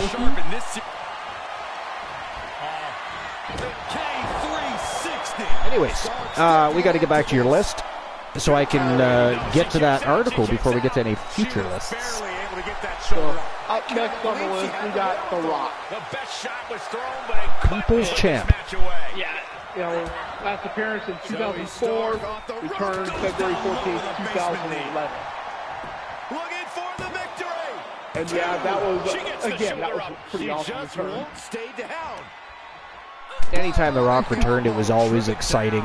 I mean, there's a reason they call him the most electrifying man in sports entertainment history. Of course, that's since been changed because Elijah Archer, we all know, is the single most electrifying man in professional wrestling history. But anyways, In his own mind. it's not what I said. That is not what I said. Yes, boo the man. I agree. Boo. How dare you? Froggy in the house? I didn't do that. That was great timing, though. saw that one coming. Of course, with the he came back to WWE. He pushed it back to the whole Vicky Guerrero music. Stark has become relentless. Yeah, where he's at the ring. Oh, yeah. That was awesome. I mean, they would never probably allow him to do that now, but... No, but... You know what I mean? They didn't know. They just would not allow that. Anti-bullying would just ixnay that quick, wouldn't it? Oh, definitely. Scarily close to 3. I got to tell you, Glenn, this Zoe Stark is looking stellar in there against Amber Extreme. This is a back-and-forth contest like we haven't seen yet tonight. The struggle for control of this match is certainly real. I mean, it is back-and-forth pinfall attempts, back-and-forth slugfest. I mean, this is a fantastic matchup. But anyways. Ooh, and we just had a redeem. Ooh. Archer versus Miller for the title of most electrifying. Well, we can have a match, but there is no new championships being introduced, except we did discuss, I believe, and especially since we've already got a couple candidates that can immediately compete for it from the streamer teams, I believe we're going to introduce a Women's Legends Championship division, because we got Trish Stratus, Lita, Mickie James, Chyna. We got so many people, Gail Kim, people that can enter that division already. And then we've got Honeybee, Rose Brewer and Honeybee, Ashley Marie, who has not yet been re-inked to a contract, but that's coming very shortly. Team AMC Me, of course, is the streamer team behind Ashley Marie. Yo, Life is great! What's going on, Life? Welcome in! Well, you're only late because we started early, though, to be fair. That might happen a lot now. I don't know about 8:30, but there'll be many nights, if not eventually a permanent change to earlier start times. Which I think is good for many reasons. You know, our friends in the UK don't have to pass out watching the show. Wow! Ladies and gentlemen, that is it. That is all. The winner of the match and new Wrestle Wars Women's Television Champion from Team Joe Link. She is the Extreme Amber Extreme. She is your new television champion. Congratulations, Joe Link. And congratulations, of course, to Amber Extreme and the Outlaws. Another championship victory under their belts and in their faction. That is incredible. What a way to start the evening for Team Joe Link. And, of course, Team Sir Jack the Greatest right in there. The Blade duo, the mother-daughter duo, new Wrestle Wars Women's World Tag Team Champions, and now Amber Extreme, the new Women's Television Champion. Awesome. All right. Anyways, we'll get to our next match of the evening. And up next, this is a big win in the women's division, ladies and gentlemen. These two have been rocking YTD Academy and impressing the masses, trending worldwide. The anticipation for this match is grand. We have the most winningest superstar in all of Archerverse history. From the men's division, the women's division doesn't matter. She has the most wins, the most championship victories. It is the Viking Rose Brewer from Team Distinct Cone taking on Team Queen Bees and Team Honeybee Wrestling's own Honeybee for the Wrestle Wars Women's World Championship. That is the next match of the evening. Glenola, we are one round away from the championship rounds, and this is a huge matchup. Who do you got winning this match? Is it going to be Honeybee Wrestling or Team Distinct Cone? Do you think Honeybee becomes a double women's champion, or does Rose Brewer pick up another championship victory? Brewer. You're going with Rose Brewer? All right. Definitely. You know, I always... Because she's Wolfpack, but I'm rooting for Honeybee. She's got that history. Right. You know? Honeybee Wrestling says, well, AEW finished at the perfect time. You're damn skippy it did. How dare they try to compete with the very best in fantasy wrestling excellence, bar none, period. The best wrestling promotion on the planet. And, of course, we have we're tied for that, according to France with 2 L's. But I also have to put Honeybee Wrestling up there, the very best in women's wrestling. 019. Fantasy wrestling excellence history is Honeybee Wrestling. And if you're already not following Honeybee Wrestling, actually, could we get another shout out for Honeybee, please? If you're not already following Honeybee, fantastic human being, great extended community, content is phenomenal. Again, best women's E-Fed on all of Twitch, in my opinion. So definitely go over to her channel, slam that follow button, and check her out when she goes live, because you'll be entertained from bell to bell. But here we go. It is Rose Brewer, the Viking, from the Wolfpack Gals and Team Glenola taking on, and Team Distinct Cone, taking on Honeybee Wrestling and Queen Bee's Honeybee. Wrestle Wars Women's World Championship on the line. Let's go. So Archer Appreciation. All right. Together we will grow. There will be no Archer Appreciation Night. That is propaganda. Misinformation. It is just flat out lies.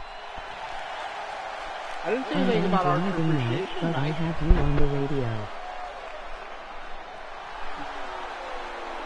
All right, so while you finish your list, I have to quickly hop off. The missus is still at work and is attempting to call me, so I'm going to take a quick break, call her back so she does not kill me when she comes home, and then I have to blame you.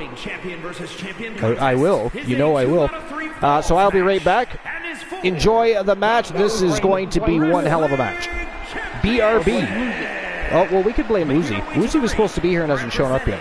So, anyways, let's do that. I absolutely agree. We blame her. Okay, I'll be back. So up next we got Chris Jericho. Last August 25th, 2005, return October 24th, 2007. WCW or YTD into the top.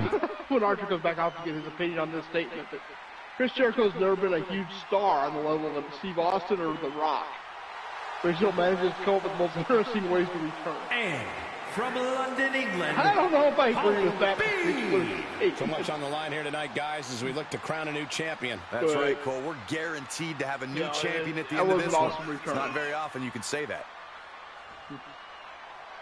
Then we have Jerry Lawler's return.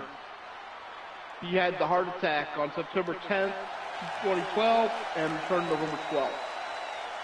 Yeah, and guys, we've come to learn that she's so vain. I mean, she probably thinks this crowd is here just for watching her. that night. I'm just glad she pulled herself away from the mirror long enough to Literally, grace us with her presence. The energy left the show. It had some great matches, but there was just nothing in the ring. You know, no energy. So when he returned, it was, you know, people were so happy. You can see it in everyone's eyes. They all want this championship.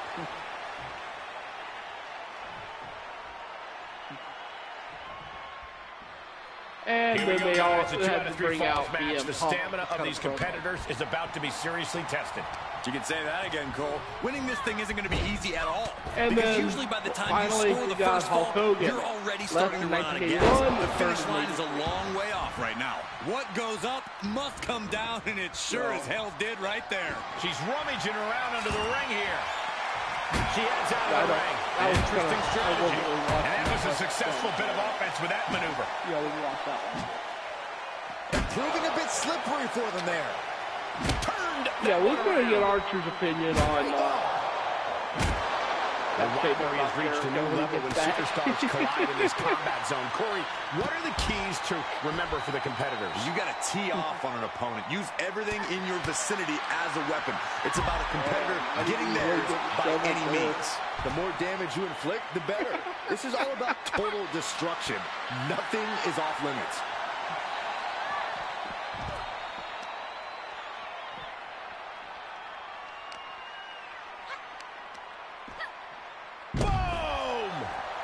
And a quick pan attempt.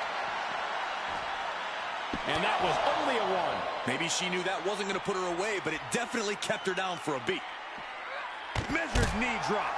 Plenty of hits coming her way now. She's absorbed some hits, but she knew this Falls Count Anywhere match would be tough. Adding a level of insult with that kind of physicality. Impressive reversal there. Delivered into the barricade. The showstopper. She anticipated that one. These two having an answer for everything. Eat defeat.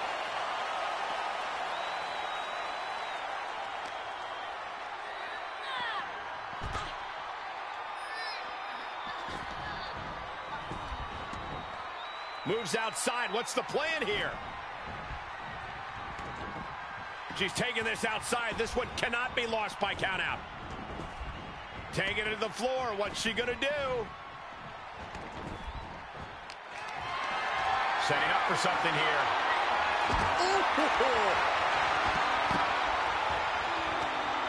Carefully measured knee drop. Super kick. Not done yet. Boom. And shoulders are down. 2 count, powers through after 2.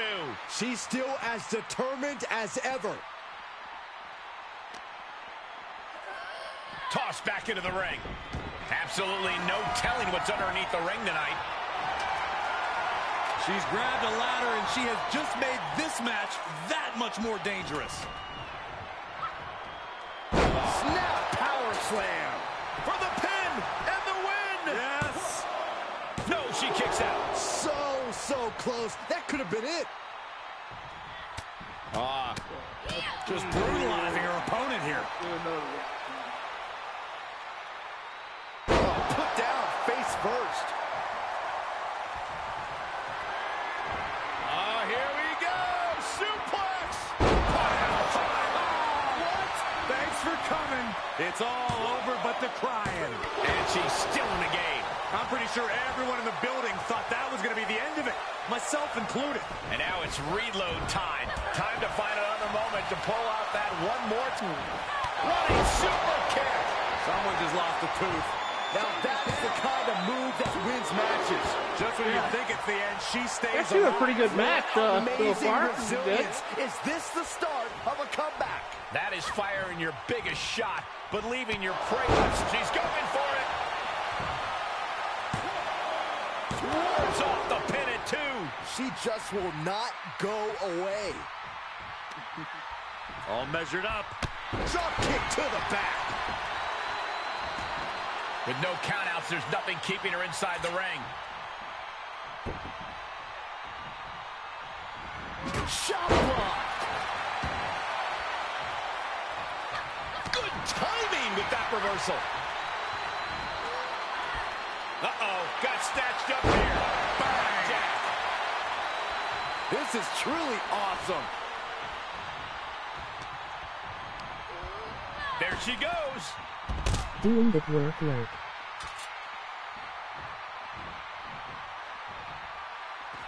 She's taking things to ringside.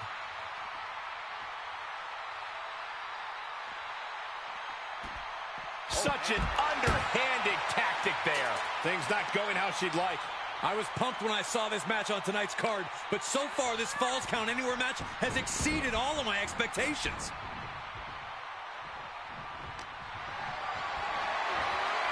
Tough position to be caught in. And Christian Cool.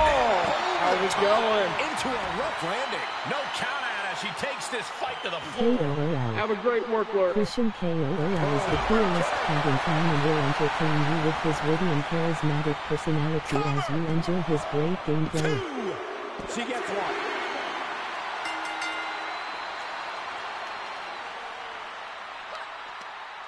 Slap. Here's the pin, title on the line. Here we go. Kicks out before the 2 count. Where is she finding the strength? This is unreal. Goes under the ropes to get back inside.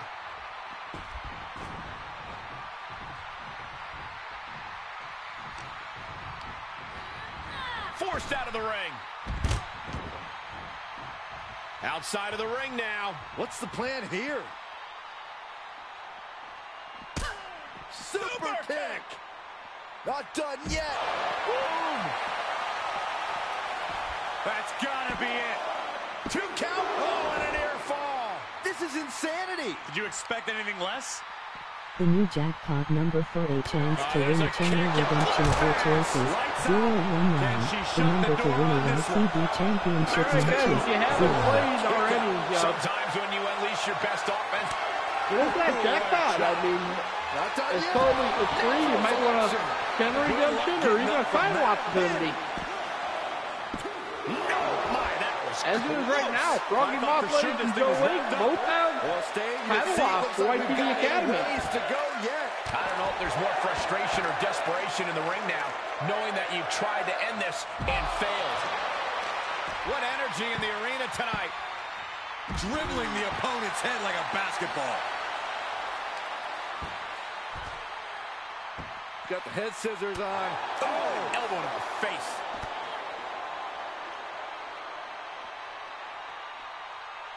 Oh, sharp knee. She with a championship on the Superstar line. switch up. Want to become someone else for the day? Where is she finding the strength? Superstar and become a different superstar each day you visit. Clothesline to the back of the neck. Saw it coming and got out of there. Flying Mayorana. And she may be getting pushed beyond her limit. Yeah, every step forward for her is being met with resistance. Oof, loving blow to the chest. And she's not allowing fatigue to hold her back now. That's saying she'll fight until every breath is out of her body. She's fighting back.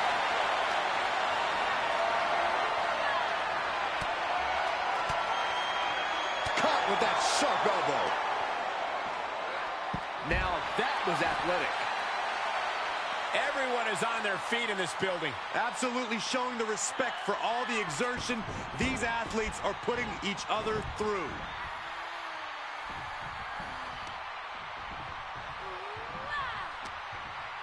Countered it just in time. These two trading picking up speed, building momentum. Change the Welcome back, Archer. I have returned to silence. I didn't know what was going on there for me. I was like, what is happening? Man, what a match between Honeybee and Rose Brew. I've been watching.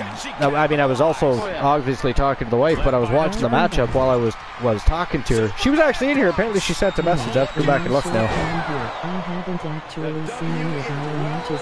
I didn't notice either, but she says she did. Fights on the ramp, but never fought. And again, I've been reading my list too, so. Yeah. Damn. And look at that. And We have ourselves a winner. The Wolfpack just claimed the title. They did. Ladies and gentlemen, the winner of the match and a new Wrestle Wars Women's World Wrestling Champion from Team Distinct Cone representing the Wolfpack. They are the Wolfpack gals. She is the Viking Rose Brewer, and she is already the winningest superstar in Archverse history, and she has just claimed gold again. Congratulations, Team Distinct Cone. And of course, to the Wolfpack gals and the Wolfpack Glenola, you got to be happy for your team member. What a victory, because that was one hell of a hard-fought victory right there. Honeybee, it was. That was crazy. Absolutely crazy. All right, here we go. We have reached the championship rounds, and you know what that means? That means you guys are going to get a chance to earn some Archerverse bucks by betting on the last 3 matches of the evening. So I'm going to go ahead and get the betting lines open right now. Give me a moment. All right, so first match of the championship rounds, a trip back to the tag team division, this time the men's tag team division. And, of course, we have the Usos representing the Bloodline taking on the winningest tag team in Archerverse history from Team Complete Geek TV and Team The Turret Man.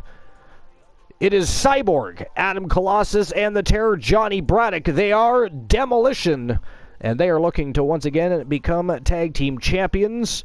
But so are the Usos, and you got to understand one thing: where the Usos go, the Bloodline likely lurking. This could get ugly, and could get ugly very quickly, Glenola. Oh.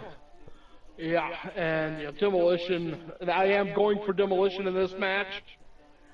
They are dominant tag team since 1.0. Yeah. I was going to say, I couldn't remember if they were late 1.0 or right at the beginning of 2.0. And, they've beat everybody. They have. I mean, we'd have to go check the history of the championship victories over at the Discord, but I'm pretty sure that Demolition has breached the 10 mark as far as tag team championship victories go. Easily. Yeah, because they've won YTD championships, they've won on Wrestle Wars, they've been to WCW and won tag titles. I mean, it's phenomenal what they've accomplished as a tag team. Archer's Army welcomes you to join us on the Archerverse Discord to either promote your content or just to chat and have a great time. Join. In YTD? No, that's TAD. That's just that's just Wrestle Wars. And by the way, the betting lines have officially been opened. You can now start betting on who you think is going to win this matchup. And by the way, it is a tag team elimination matchup, just like the women's matchup. So to win those titles, they're going to have to beat both members of Demolition, and or the Demolition is going to have to defeat both members of the Usos, and pray to God that the Bloodline is not lurking. But betting lines are open, so go ahead. But what were you saying? 2 reigns, 2 in WCW. So that's 9. Here we go. YTG Academy.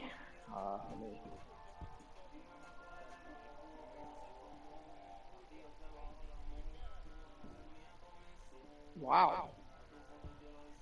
I don't believe this. Okay, there we go.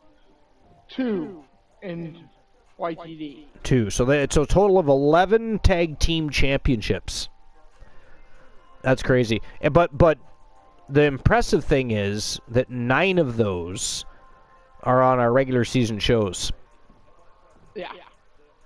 Right? So that's incredible. So 11 total. But anyways, here we go. Without further ado, it is the Usos versus Demolition for the Wrestle Wars World Tag Team Championship elimination matchup between the two. Let's go. All right, and how did the list end, by the way? We had Jericho, Lawler, and Hogan. Jericho, Lawler, and Hogan. Interesting, okay. Now, for Jericho, I want your Was that the opinion on this AEW statement. return, or was that a WWE return, or what? For Jericho, August 25th to September 24th. September 24th, 2007. Oh, okay. On the way to the ring. What do you think of this statement? Chris Jericho has never been a huge star on the level of a Steve Austin or Rock. Yeah, I completely disagree with that. I thought you might. I completely disagree. How can you say that the Ocho, Le Champion, Chris Jericho, the Ayatollah of rock and rolla, the Lion Tamer, the Wizard, the man with the list. Of course, my list ate his list. The list of Archer is now officially greater than the list of Jericho, being that the list of Jericho is officially on the list of Archer. or is when it's in existence. We haven't restarted it yet. I was going to say. But will automatically go on there. How dare Chris Jericho. But anyways, Chris Jericho, one of the best entertainers, one of the best showmen, one of the best technical wrestlers. He's also, he can high fly. He knows how to wrestle strong style. He knows how to wrestle the way the luchadors. I mean, how can you say that he's never and he has won how many championships? He became the first, well, arguably the first undisputed champion. Let's face it, when they unified the Intercontinental and the World Championship back at WrestleMania 6, that was a unification because they won both titles. But anyway, for some reason they don't include that. I guess because it's not 2 world titles. But Jericho beat Austin and The Rock in the same night to become that first world champion. Then went on to win a multitude of other championships, tag team championships, United States championships, 9-time Intercontinental Championship, which is arguably considered the workhorse championship of the professional wrestling industry. Also, by the way, aside from doing that, he also trained wrestlers. He also became the frontman for now heading to Rock and Roll Hall of Fame history, rock and roll band Fozzy. It's funny, I remember when he first started that band, everybody said, "Oh, he's never going to make it. It's going to suck. It's this and that." Now people are singing his songs as he comes to the ring. The new jackpot number you know, chance to win a channel redemption of your choices. Fozzy's awesome. They really are. I mean, if you have never listened to Fozzy, go give them a listen. I'm telling you, they're actually really good. You start with Judas because that's a great song, but they're all pretty good. I mean, I won't say they're all good.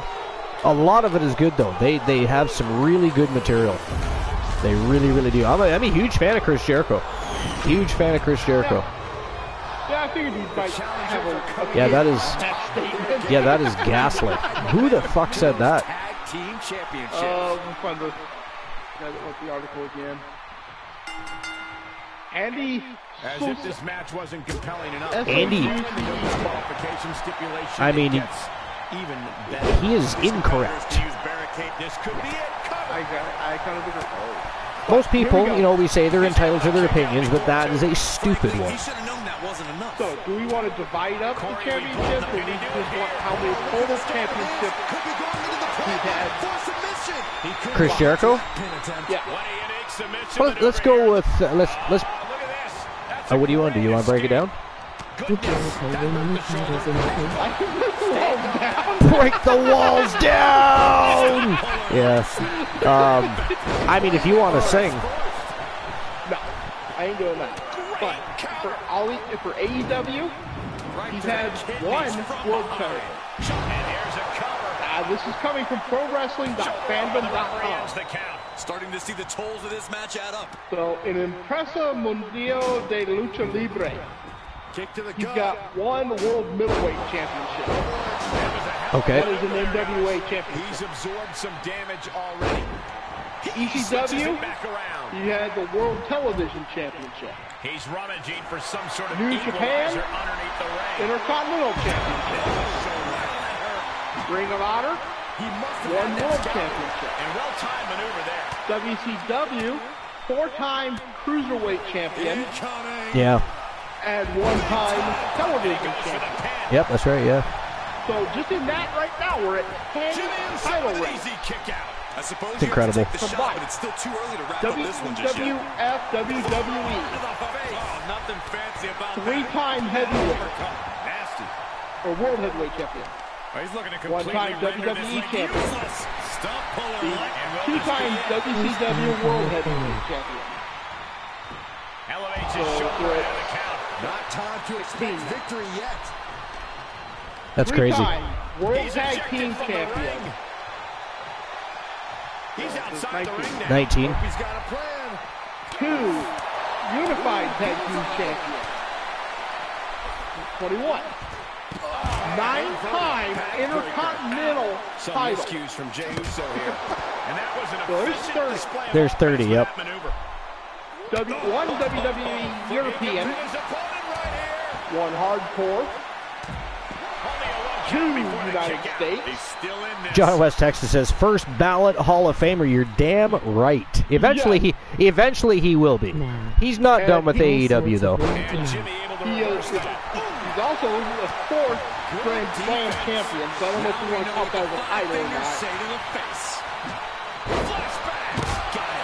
And then in Wrestle Association R, he has the International Junior Heavyweight Tag Championship once, and the International Junior Heavyweight Championship once. That's what, 37 titles? 37 so far, yeah. So that's the guy that's never been as big as Right. Austin. Never been as big. And let's not forget that Austin has not been an active wrestler in how long. Jericho has not stopped. Right? He's still very active behind the scenes, in the ring, commentating. I mean, he's leading the new generation. He's doing wonders for AEW.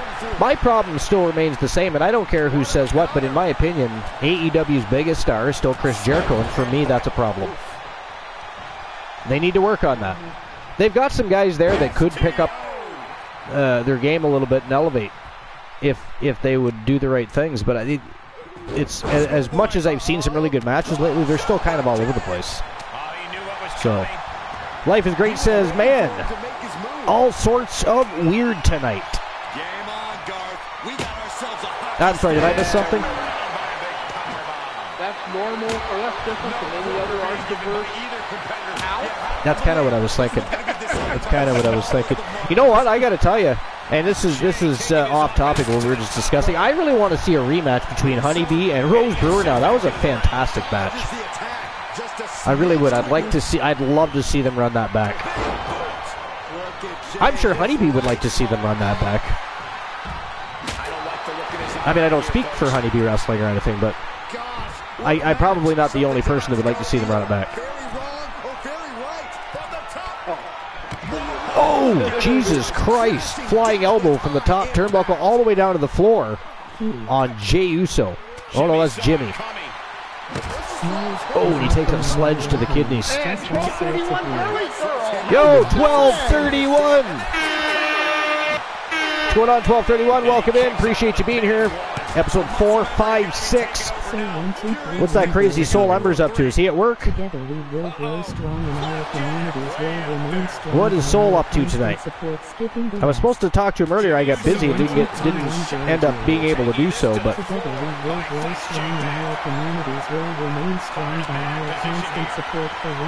But anyways, yeah. So to suggest ridiculously that Chris Jericho is not as big of a name as Steve Austin or The Rock or any of the other legends is just crazy talk.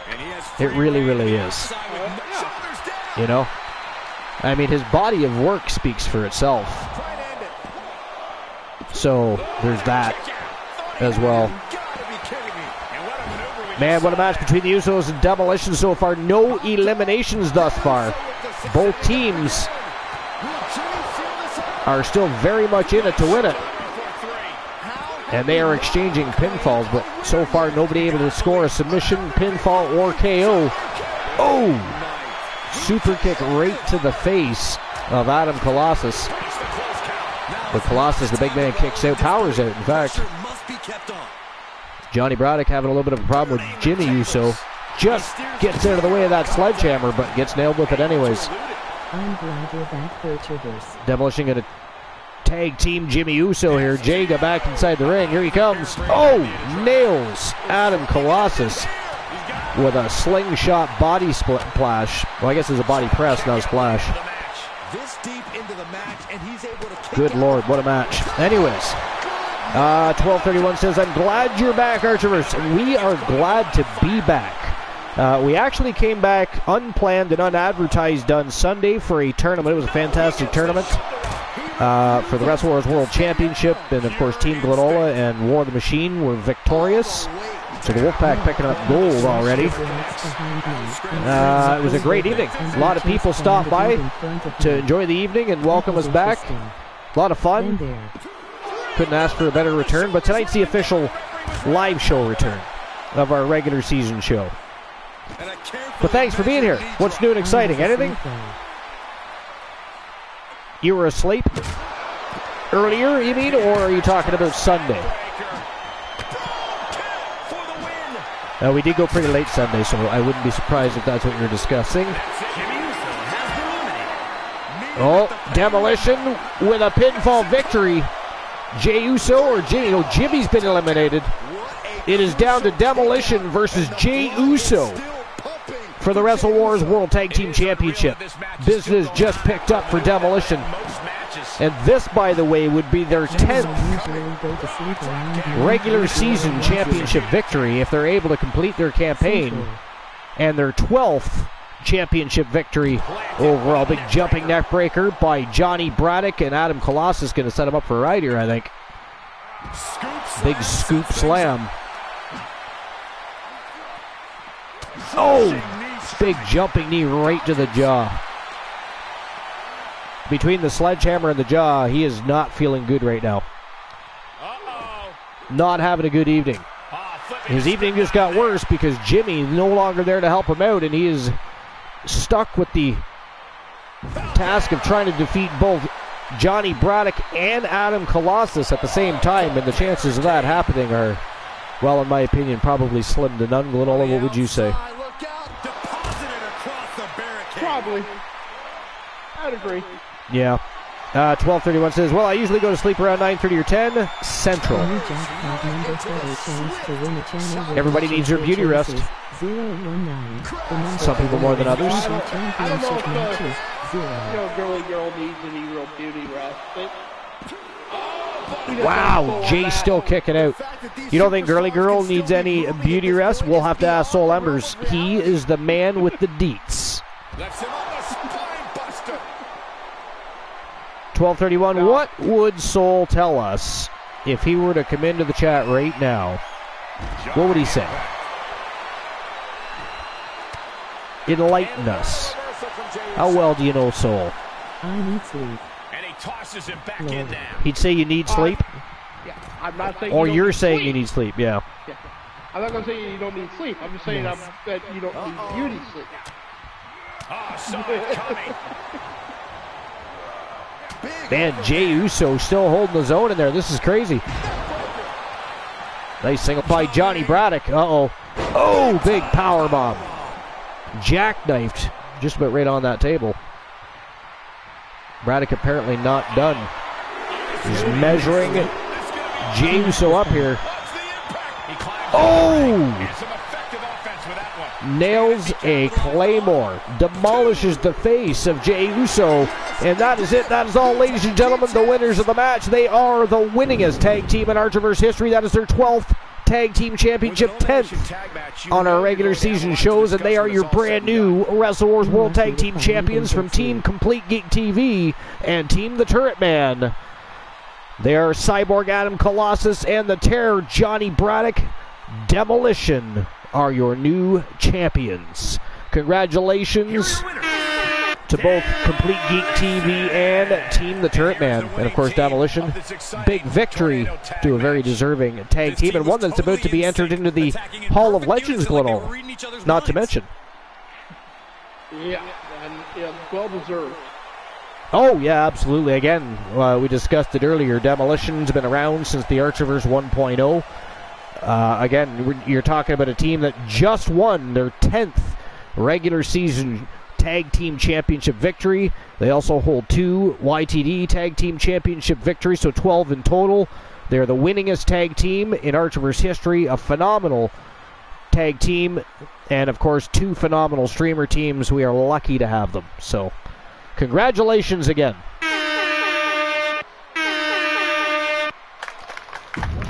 And I'll go ahead and issue the payout for that if there is one. All right, let's see here.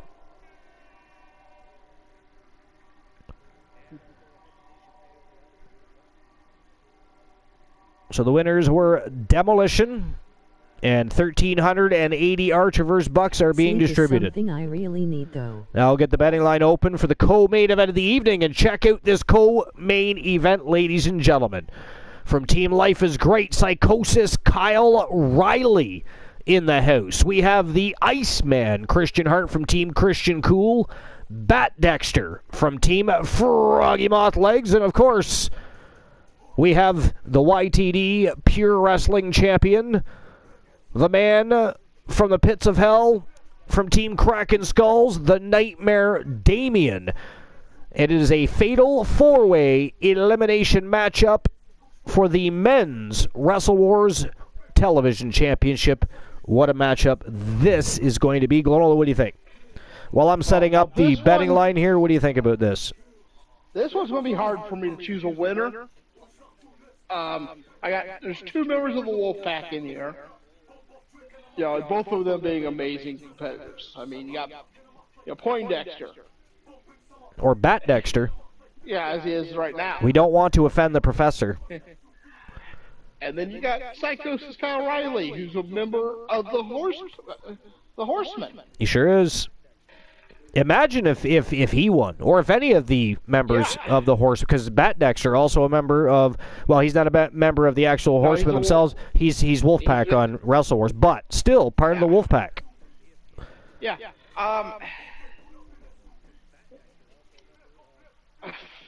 Then you also have Damien, and it's hard to put hard to bet against the Nightmare. And he's already holding a championship. He's coming in as a champion. You know. A YTD champion? Yes, nonetheless, a champion. And then you got the 32nd. I knew you were going to bring that up. Here we go. We're reintroducing the 32nd man into the Archerverse 4.0. Let's go. Let him have it. Good Lord.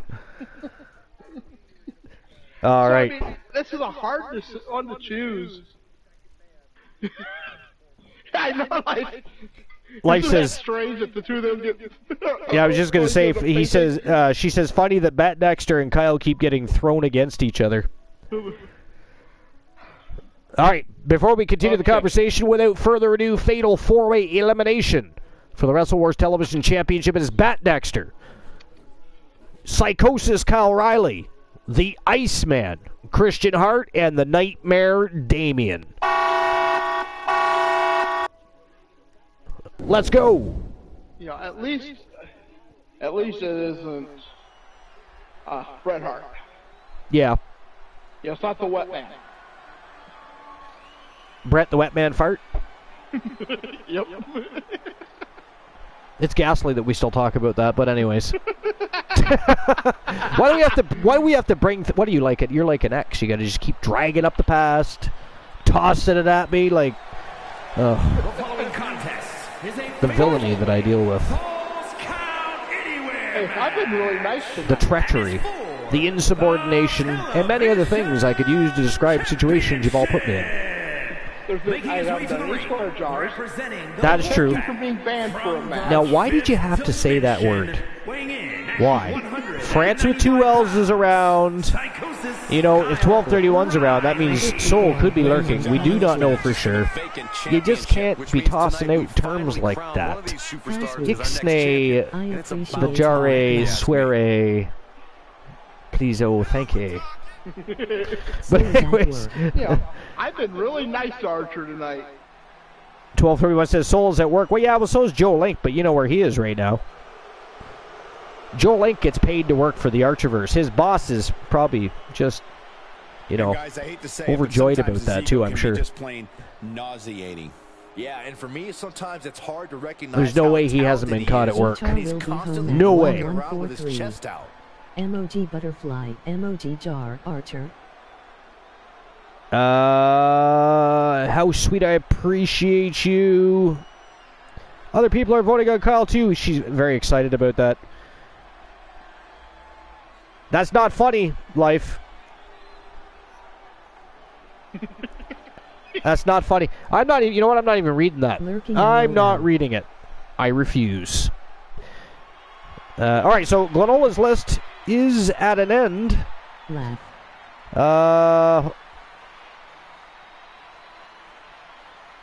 you said you had something else from the dirt sheets? I do have something else from the dirt sheets. Just give me one moment. And his opponents, first from Toledo, Ohio, weighing in at 200 All right. Yes, I do have something else from the dirt sheets. So again, it was an article concerning Chris Jericho. So he calls out fans who think AEW All In at Wembley Stadium will be a failure, but there's another one as well. It's concerning Jay White. So I actually have two. I actually do have two. So the first one's by Andrew Ravens. It is WrestlingNews.co. It says Jay White was on a silver platter for WWE and he chose AEW instead. So let's see what that's about. It says Chris Jericho has given his take on AEW signing Jay White, who had been a top star for New Japan Pro Wrestling before he finished up with the promotion earlier this year. White returned to AEW on last week's AEW Dynamite when he and Juice Robinson attacked Ricky Starks, officially kicking off his run with the promotion after signing with All Elite Wrestling. Before he signed with AEW, he was deciding whether to do that or to go to WWE, where they had a lot of interest in him, and many people believe that White was WWE bound at one point. Well, speaking on the Battleground podcast, Jericho was discussing the momentum of AEW after launching just 4 years ago and recalled how he wanted to make history with AEW president Tony Khan. He said, "That's why Jay White, what a great example of us still having momentum. Hottest free agent in the world. Silver platter for WWE. I mean, the guy is 6'4". He's international. He has the accent, which chicks love." Jericho stated he's a great worker, great heel, great babyface, and he chose AEW. If that doesn't tell you that something is going on with us, I don't know what will. Just to continue to build that momentum is very exciting prospect for me, says Chris Jericho. Now, Chris Jericho is actually going to wrestle Keith Lee on AEW this week, or tonight's edition of AEW for that matter.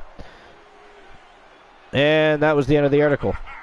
That was kind of an abrupt end to that article, wasn't it? Weird. All right, so let me get to the next one. I mean, I actually didn't think that Jay White would sign with WWE.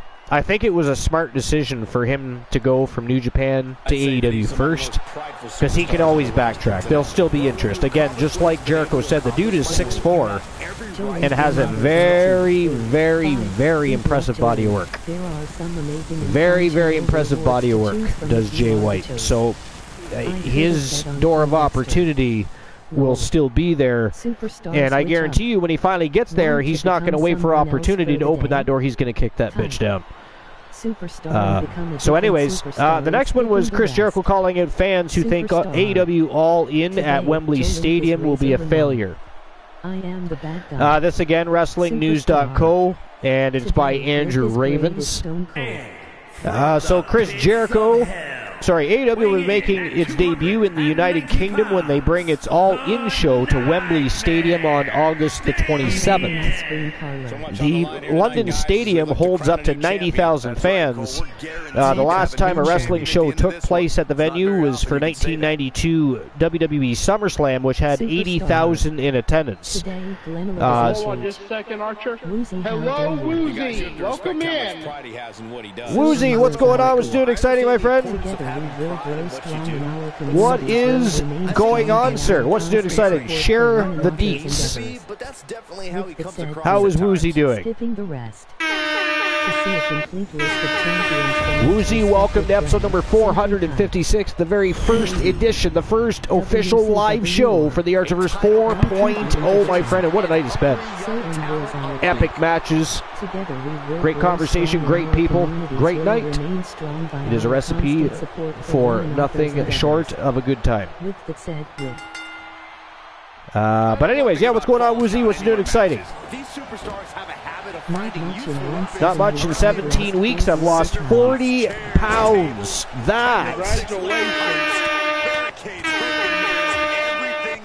That is fantastic, Woozy. Congratulations on your success, and keep gunning for new and better results. D's Nuts.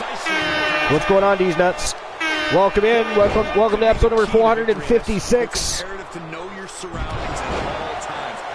40 pounds in 17 weeks. That's phenomenal, Woozy. Congratulations. You must be very proud of yourself.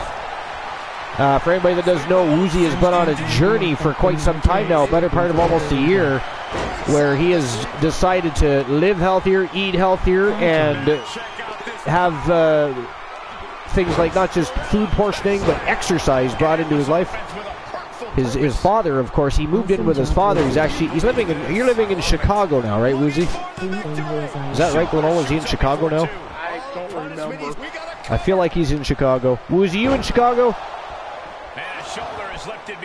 Deesnut says, I caught my boyfriend and my girlfriend sleeping together in bed. Your boyfriend and your girlfriend. That's an interesting situation. Hopefully you're a Chihuahua. Makes it easier.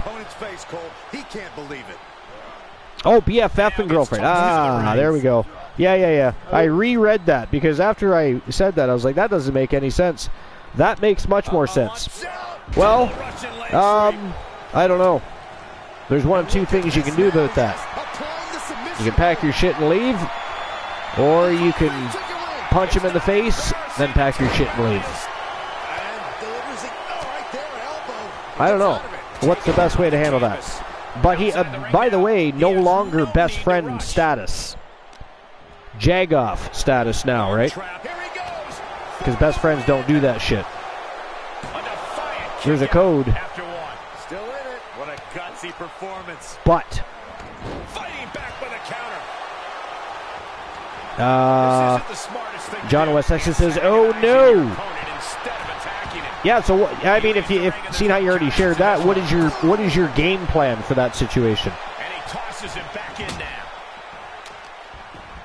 What is your game plan? So, anyways, again, London Stadium holds up to 90,000 fans. 80,000 was the last WWE SummerSlam 1992. Since the announcement was made, there have been supporters and doubters of how well the promoters can do. Chris Jericho believes that All-In success will shut up a lot of haters, and he sent a message to the negative fans in a post on Twitter by writing the following. He said, and I quote, "Makes me laugh when critics already proclaim AEW All-In at Wembley Stadium a failure. Nobody has any idea how many tickets we will sell except the fact checkers and promoters who've done their research. Once again, I expect a shitload of loudmouths to have their mouths shut." And again, Jericho's going to wrestle Keith Lee tonight. And if you want to see that post by Jericho, just go to Twitter. If you're not already on Twitter, go to Twitter, sign up, go to Chris Jericho. He has an official Twitter on there, and follow Le Champion. Because if not for any other reasons, he's very entertaining. So yeah, I don't know. I mean, I hope they're successful. Not for 1 second am I going to hope that they fail at Wembley Stadium. I hope they do very well. That would be good for their promotion. See, the thing is I don't hate AEW. I just want them to want better for themselves. I just don't believe they're the promotion that they once started out achieving to be. They just kind of got to get back on track. Now lately I've seen some pretty good matches. That's impressive. Some things are still all over the place. They have potential still. They really got to still get over that whole thing that happened with the all-out brawl and the negative light that cast on them, and a few other things. People getting hurt all the time. There's some things they just got to square up. But they're a great, I wouldn't call them an alternative, but they're a great second promotion that we can watch when we're not watching WWE, and that makes a very good world for us professional wrestling fans, as far as I'm concerned. So I hope they're successful. I hope they do well. I hope they sell lots of tickets, and I hope it's a great show. They've shown a lot of resiliency. You have to give them that. I will not disagree. We are the very best wrestling promotion on the planet, bar none, period.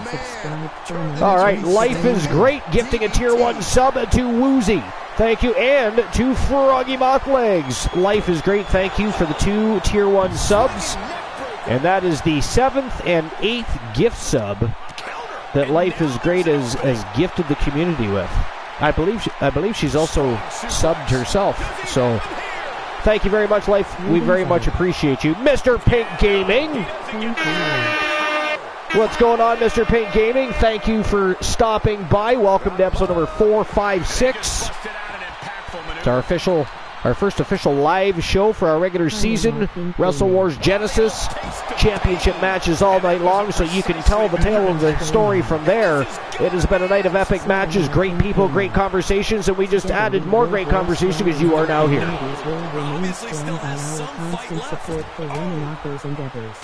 You are now here. And by the way, this is a fatal four-way elimination contest. Co-main event. It is for the Wrestle Wars Television Championship. We have the Iceman. Sorry, go ahead. It is the co-main event, yes. We have one match left.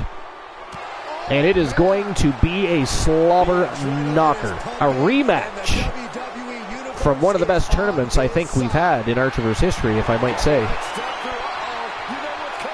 Where War the Machine and the Phenom Joe Lincoln ended up going head-to-head for the Wrestle Wars World Wrestling Championship. War the Machine from the Wolfpack Horsemen and Team Glenola, victorious and new and first of Archerverse 4.0 World Wrestling Champion. Absolutely phenomenal. Tonight, War will be putting that championship on the line against Joe Lincoln in a rematch from that tournament. Both at 100%, both ready to rock and roll, and it is going to be one hell of a main event. What do you say? This is amazing. And not one elimination so far, guys. No submissions, no pinfalls, no knockouts. Bat Dexter looking to change that as he slams a sledgehammer into the liver area of Psychosis Kyle Riley. Not even a one count there. Not even a one count there. Oh! Spin kick to the midsection by Kyle Riley. Christian Hart with a pin on Damien. Damien powers out. We are still at 4 strong. Still at 4 strong. Joe Lake. What's going on, Joe Lake? How's work tonight? I mean, we know right now you're working for us, moderating, watching the channel, make sure that everything stays kosher. Not that anything much bad happens around here, because the only bad people are our own community members. Villains and professional trolls make up the Archerverse TV channel. I'm sure most are quite proud of that, including France with 2 L's, who claims that he has friends that make him look like a saint, which is quite disturbing, by the way. Quite disturbing. I don't even know what to think about that, actually. Glenola, what do you make of that? Make France look like a saint. I mean, that can't be good for anybody to have friends like that lurking around. Joke time. All right, hold on. Give me a moment. I have to find an epic joke.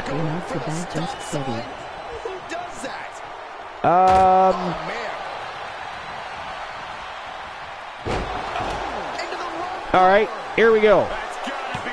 To fulfill Glenola's joke time request. Somebody just got eliminated. Did Damien just get eliminated? Damien's been eliminated. We are down to 3, ladies and gentlemen. We're down to Bat Dexter, Psychosis Kyle Riley, and the Iceman Christian Hart. The YTD Pure Wrestling Champion is being sent home with just 1 championship. Wow. All right, so what did one strand of DNA say to the other? What did one strand of DNA say to the other? Anybody want to take a shot at that? Joe Link, life is great with another Tier 1 sub to Joe Link. That is 9 gift subs from Life is Great. Glenola, you have a joke time as well when mine's completed. Yes, sir, you do.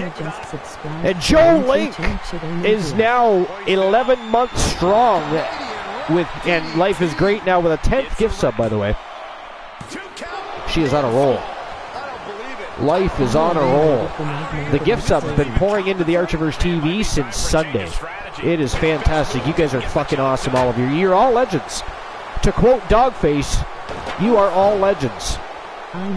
Also, to quote Dogface, oi oi, you lucky people. You gotta be kidding me. He always gets a kick when I do that, so I thought I'd toss that in, because he will watch the VOD later. He will watch the VOD later. He's probably sleeping about now, so he's not going to, because we started early, he's not showing up likely. He'll be watching a lot of VODs unless he happens to stay up later and watch the show. Because like I said, I think we're going to have a lot of earlier start times than we did in the past, so it's a good thing, though. It's a good thing. Thank you, Lightning, for the gifted sub. I appreciate Outside it. the ring now. He has Yeah, absolutely. Glenola now with a sub. Wow. 10 gift subs. That is phenomenal. I mean, we can't thank you enough, Life. The entire community thanks you. Absolutely phenomenal. Kyle U.S. Bat Dexter flat on his back. And Psychosis Kyle Riley and Christian Hart. Oh, right on the stop sign. Right on the stop sign by Hart, right back to his feet. Look at this. Crucifix slam. What a match this has been, and so far only Damien has been eliminated. No, Bat Dexter's eliminated. Oh, wow, I didn't realize Bat Dexter's gone. No way. Christian Hart, look at this. Sharpshooter, and that is it. That is all. Holy shitballs. We're never going to hear the end of this. We are never going to hear the fucking end of this. But ladies and gentlemen, the winner of the match and new Wrestle Wars television champion from Team Christian Cool, the Iceman, Christian Hart from the Hart Foundation. What a night for the Hart Foundation. The Hart Foundation, Bret the Hitman Hart and Jim the Anvil Neidhart earlier tonight, defeated the Coalition 1-2-3 in the middle of the ring. Later in the eve, co-main event, the Iceman picking up a big win for the Hart Foundation and bringing gold home to the faction. So congratulations to the Iceman, Christian Hart, our new champion. And of course, the Hart Foundation and Team Christian Cool. Congratulations. All right, ladies and gentlemen, I'm going to issue the payout for that. But ladies and gents, it is time for the main event of the evening. The main event of the evening, and ladies and gentlemen, this is a Crimson Lockdown matchup for the Wrestle Wars World Wrestling Championship, a rematch from Sunday night's tournament, which we saw War the Machine defeat Joe Lincoln after they both went through a grueling tournament in the final. It was War picking up the victory and becoming the first Wrestle Wars World Champion of the Archverse 4.0. Tonight, he is gifting that competitor, his rival, because it was a phenomenal matchup. If you didn't see it, no pun intended, but the phenomenal Joe Lincoln versus War in the final of that tournament Sunday night was an absolute epic war. Again, no pun intended. There was two puns there I didn't mean to intend, but it is what it is. But tonight, Joe Lincoln, the Phenom versus the Machine. War from Team Glenola. Team Joe Link, of course, representing the Outlaws and Phenomenal Soul versus the Wolfpack Horsemen and Team Glenola. That is our main event of the evening. All of the marbles are going to be in the bag. Wrestle Wars World Wrestling Championship on the line. That is next. First, I have to issue the payout from the last match. Give me one momento while I do that. All right, let's see here. Winner of the match, Christian Hart. 3,160 Archiverse bucks being distributed. There we go. And let's get the betting line open for the main event of the evening. Who walks out? Wrestle Wars World Champion.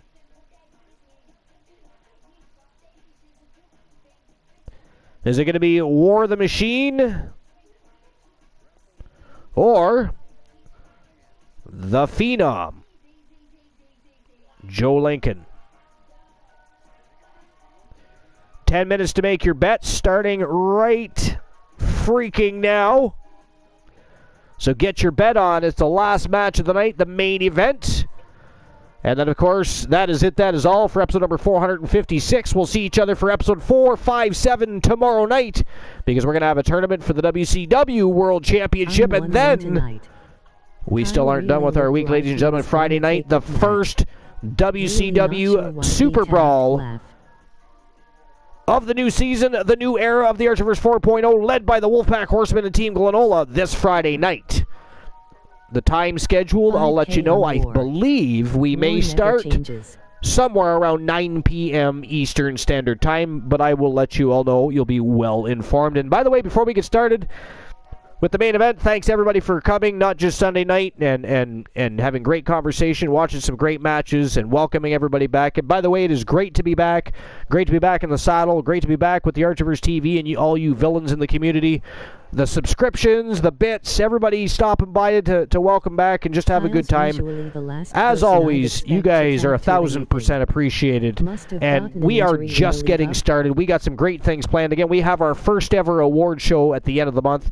We're going to be inducting some very, very deserving people into the Hall of Legends. We're going to have some great matchups, and we're going to have some new individuals that'll be automatically eligible to start competing in the Legends division, and we are introducing the new Women's Legends Championship as of next week, because we also have some women that are eligible to complete Honeybee Wrestling. We got Rose Brewer, we have Ashley Marie, we've got 3 women already in the modern era that can compete for that title against the likes of Lita, Trish Stratus, Mickie James, so many others. We're going to have a lot of good times. We're just getting started. Welcome back to the Archivers 4.0. This fun is just getting started. But let's electrify the rest of the evening, and then maybe we can find somebody to invade to end the evening. But ladies and gentlemen, you still have 8 minutes to make your bets. Main event of the night, Wrestle Wars World Championship on the line. It is the Phenom Joe Lincoln from Team Joe Link versus War the Machine from Team Glenola. Let's go! Just as an update, right now, there is 15,000 on War the Machine. 10,100 on the Phenom Joe Lincoln. Wow, 26,000 Archivers bucks on the line with over 25,000 Archivers bucks on the line with over 7 minutes left to bet, guys. If you bet as small as 10 Archivers bucks, 100 Archivers bucks, you could win a big slice of that pie. Who do you think is winning this match? Who is walking out of the Crimson Lockdown? The only way out of that cage, make your opponent bleed. Is it going to be War the Machine or the Phenom Joe Lincoln? Who is walking out Le Champion? We're going to find out right now, because here comes the challenger and one half of the YTD Academy Tag Team Champions, the Phenom Joe Lincoln from Team Joe Link.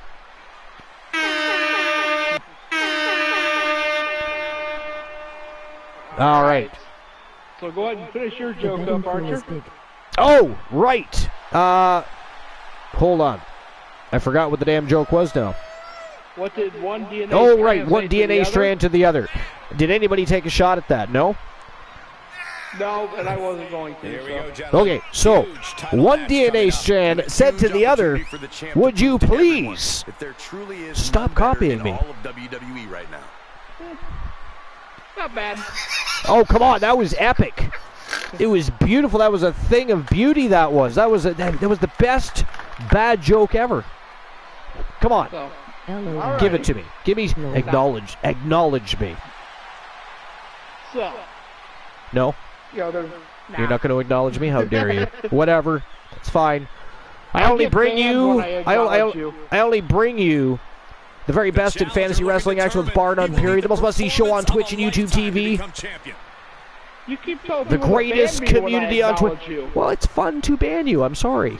I mean, do you remember the good old days when you weren't a moderator and you'd have to like message us to unban you?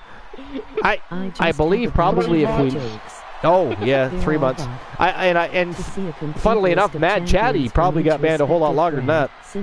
A whole lot longer than that. All 3 of his accounts. All 3.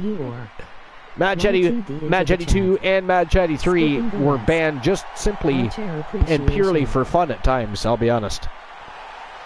But Glenola, you have a joke now, sir. Yep. So, night of a group therapy session. And Froggy says he's got a bunch of goat jokes. Yep. And this session's with 4 young mothers and their kids. So the therapist's like, we all have obsessions. So the first mother. Here we go, guys. The championship is on the line here in this one. And I'll tell you, the champion has never looked more dominant than right here, right now. Mother. Your obsession is money. Laugh. You called the your pressures of being kid champion are very real, but this guy is ready for it. And, so look over to the third mother. Yours is alcohol. It's pretty obvious. You named your kid Brandy. Just about time he's about to comment to the fourth mother, she storms up, grabs her kid by the arms. Come on, Dick, we're leaving now. That's actually a good joke. What the hell? Honeybee Wrestling is going to be very upset. Very upset. She's supposed to be the only one that tells funny jokes around here. Froggy, do you have a goat joke? Are you going to... Yeah, but they're all bad. And by the way, Stream Elements has not been updated, so if anybody wants to see an updated list of YTD champions, the only thing you're going to find is War of the Machine and any YTD champion. Just so you know. The rest will all say vacant if you bring them up. Which you can do if you want to see. That's fine, I'm just saying. Exclamation point TAV, exclamation point WCW, or exclamation point YTD will give you that information. Now... Hey, Archer, do you know how to make an egg roll? Do I know how to make an egg roll? I would just toss it across the floor and watch it spin. Push it down a hill. Push it down a hill. Oh my God. That's right, thank you, Froggy. Boo the man. That is You just... wanted a bad joke. That is just not funny. Neither was that, Froggy. That is right up there with not Glenola's not funny joke. How dare you? We do not want to smell that. Flatulence is not amusing. I mean, what are you, 2? It's funny when a 2-year-old farts. Okay, it's not funny when you do it. You eat flies and weird shit. Stop it. Why is it anyways, so hard to have a conversation? I must take a quick bathroom break. I will be right back. Crimson lockdown well underway. It is the Phenom versus the Machine. This is epic. Wrestle Wars World Championship on the line. Awesome. Okay, be right back. Can he take advantage? All right. Counters that.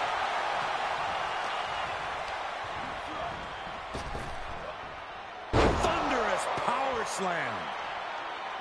Not only does a superstar have to avoid a pinfall or submission, but they have to worry about an opponent escaping as well. What's more important in a cage, Corey? Well, Cole, there's nothing more dangerous than a caged animal. So many take the coward's way out and climb, but many more are going to grit their teeth and face you head on. Extending their opponent's arm and a big leg drop. The champ getting put on the back foot here. Boom!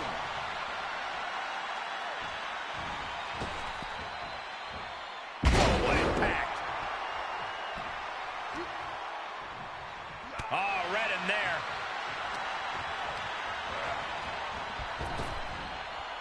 Trap the arm. Into the neck breaker.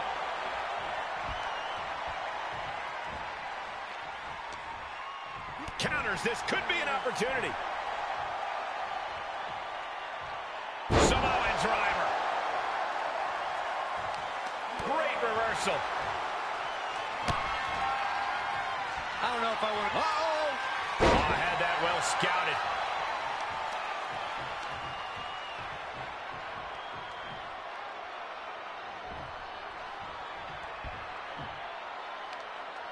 I will be honest, in some ways, Joe Link has a little bit of gut an wrench. edge going into Into the Yokosuka cutter. Yeah. Roller needs to get beat up a little bit to really get going. Cinched in deep. Well, this isn't going to win the fall, but it's going to do a lot of damage. Full Nelson locked in pretty good here. There's a chance Look at the Joey's power. making him That's bleed tremendous anytime. power. He gets the break. Not the position you want to be in right now. Oh, right to the throat.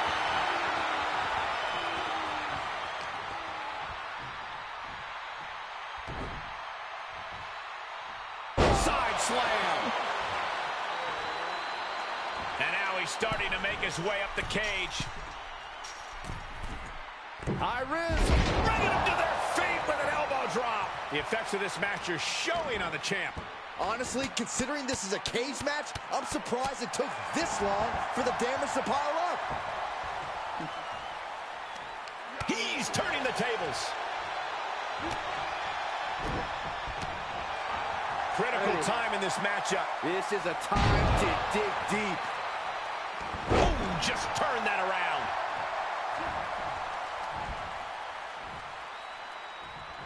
And he's able to reverse. Butt breaker. Look at this raw power. I have returned, and I see that the Phenom and the Machine still going at it strong. What have I missed? I mean, how has the match gone? Because I mean, I did not see any of the match for at least the last couple minutes. Good. Yeah? Yeah, it's been pretty good. Though Joe Lake. They match up very, very well. I mean, I don't. They're very similar in size. I mean, let's face it. War of the Machine is built like a brick fucking shithouse. Actually, did we not say more like a? He was more like an Empire State Building or an Eiffel Tower than a brick shithouse. Eiffel Tower, I think is what. Eiffel Tower. Yeah. I mean, the man is just solid iron. I think. If you're to ask most of his opponents, he has made a lot of people bleed. He has made a lot. Whoa! Nice! Uranagi slam. A spinning Uranagi slam by Joe Lincoln. Wow. This has been a great night. Absolutely fantastic. I mean, so far we watched the Gooner defeat T-Bar. We watched Mitchell Vaughn successfully win the rivalry with Xbox, who come in as 6th tonight. The Hart Foundation with a huge win over the Coalition.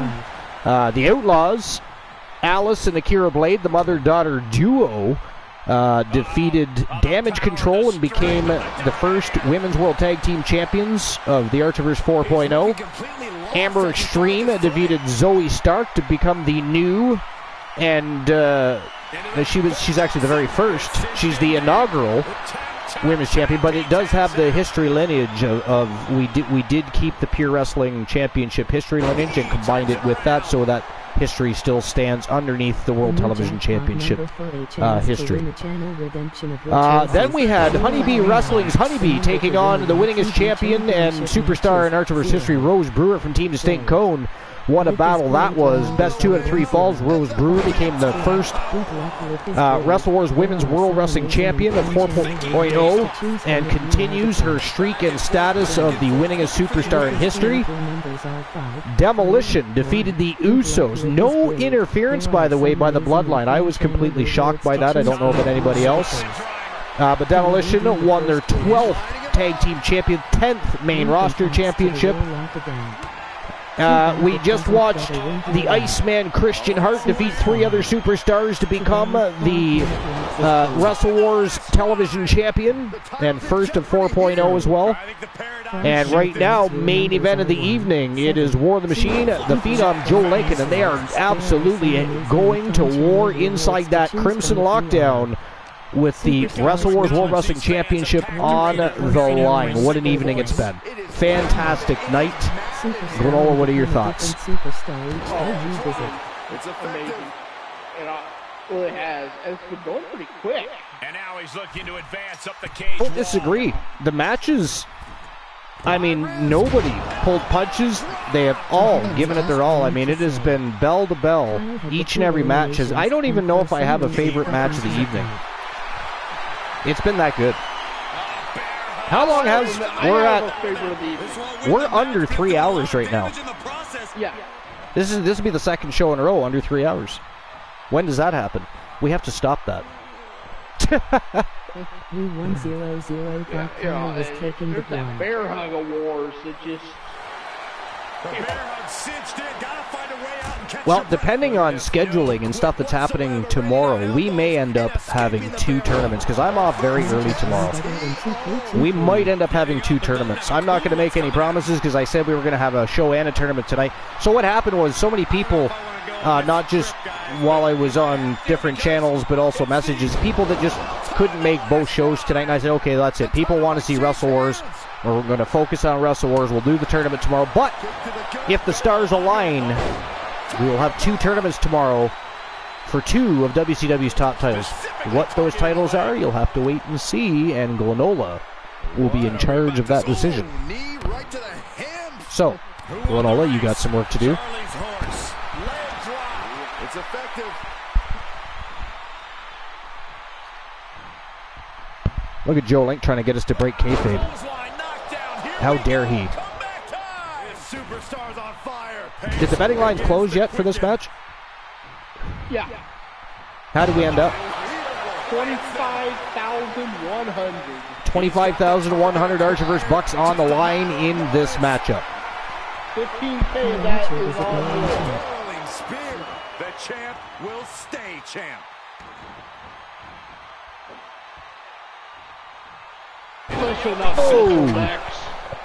Watching this match, I am extremely impressed. Joe Lincoln, I want you Friday night on Star Brawl.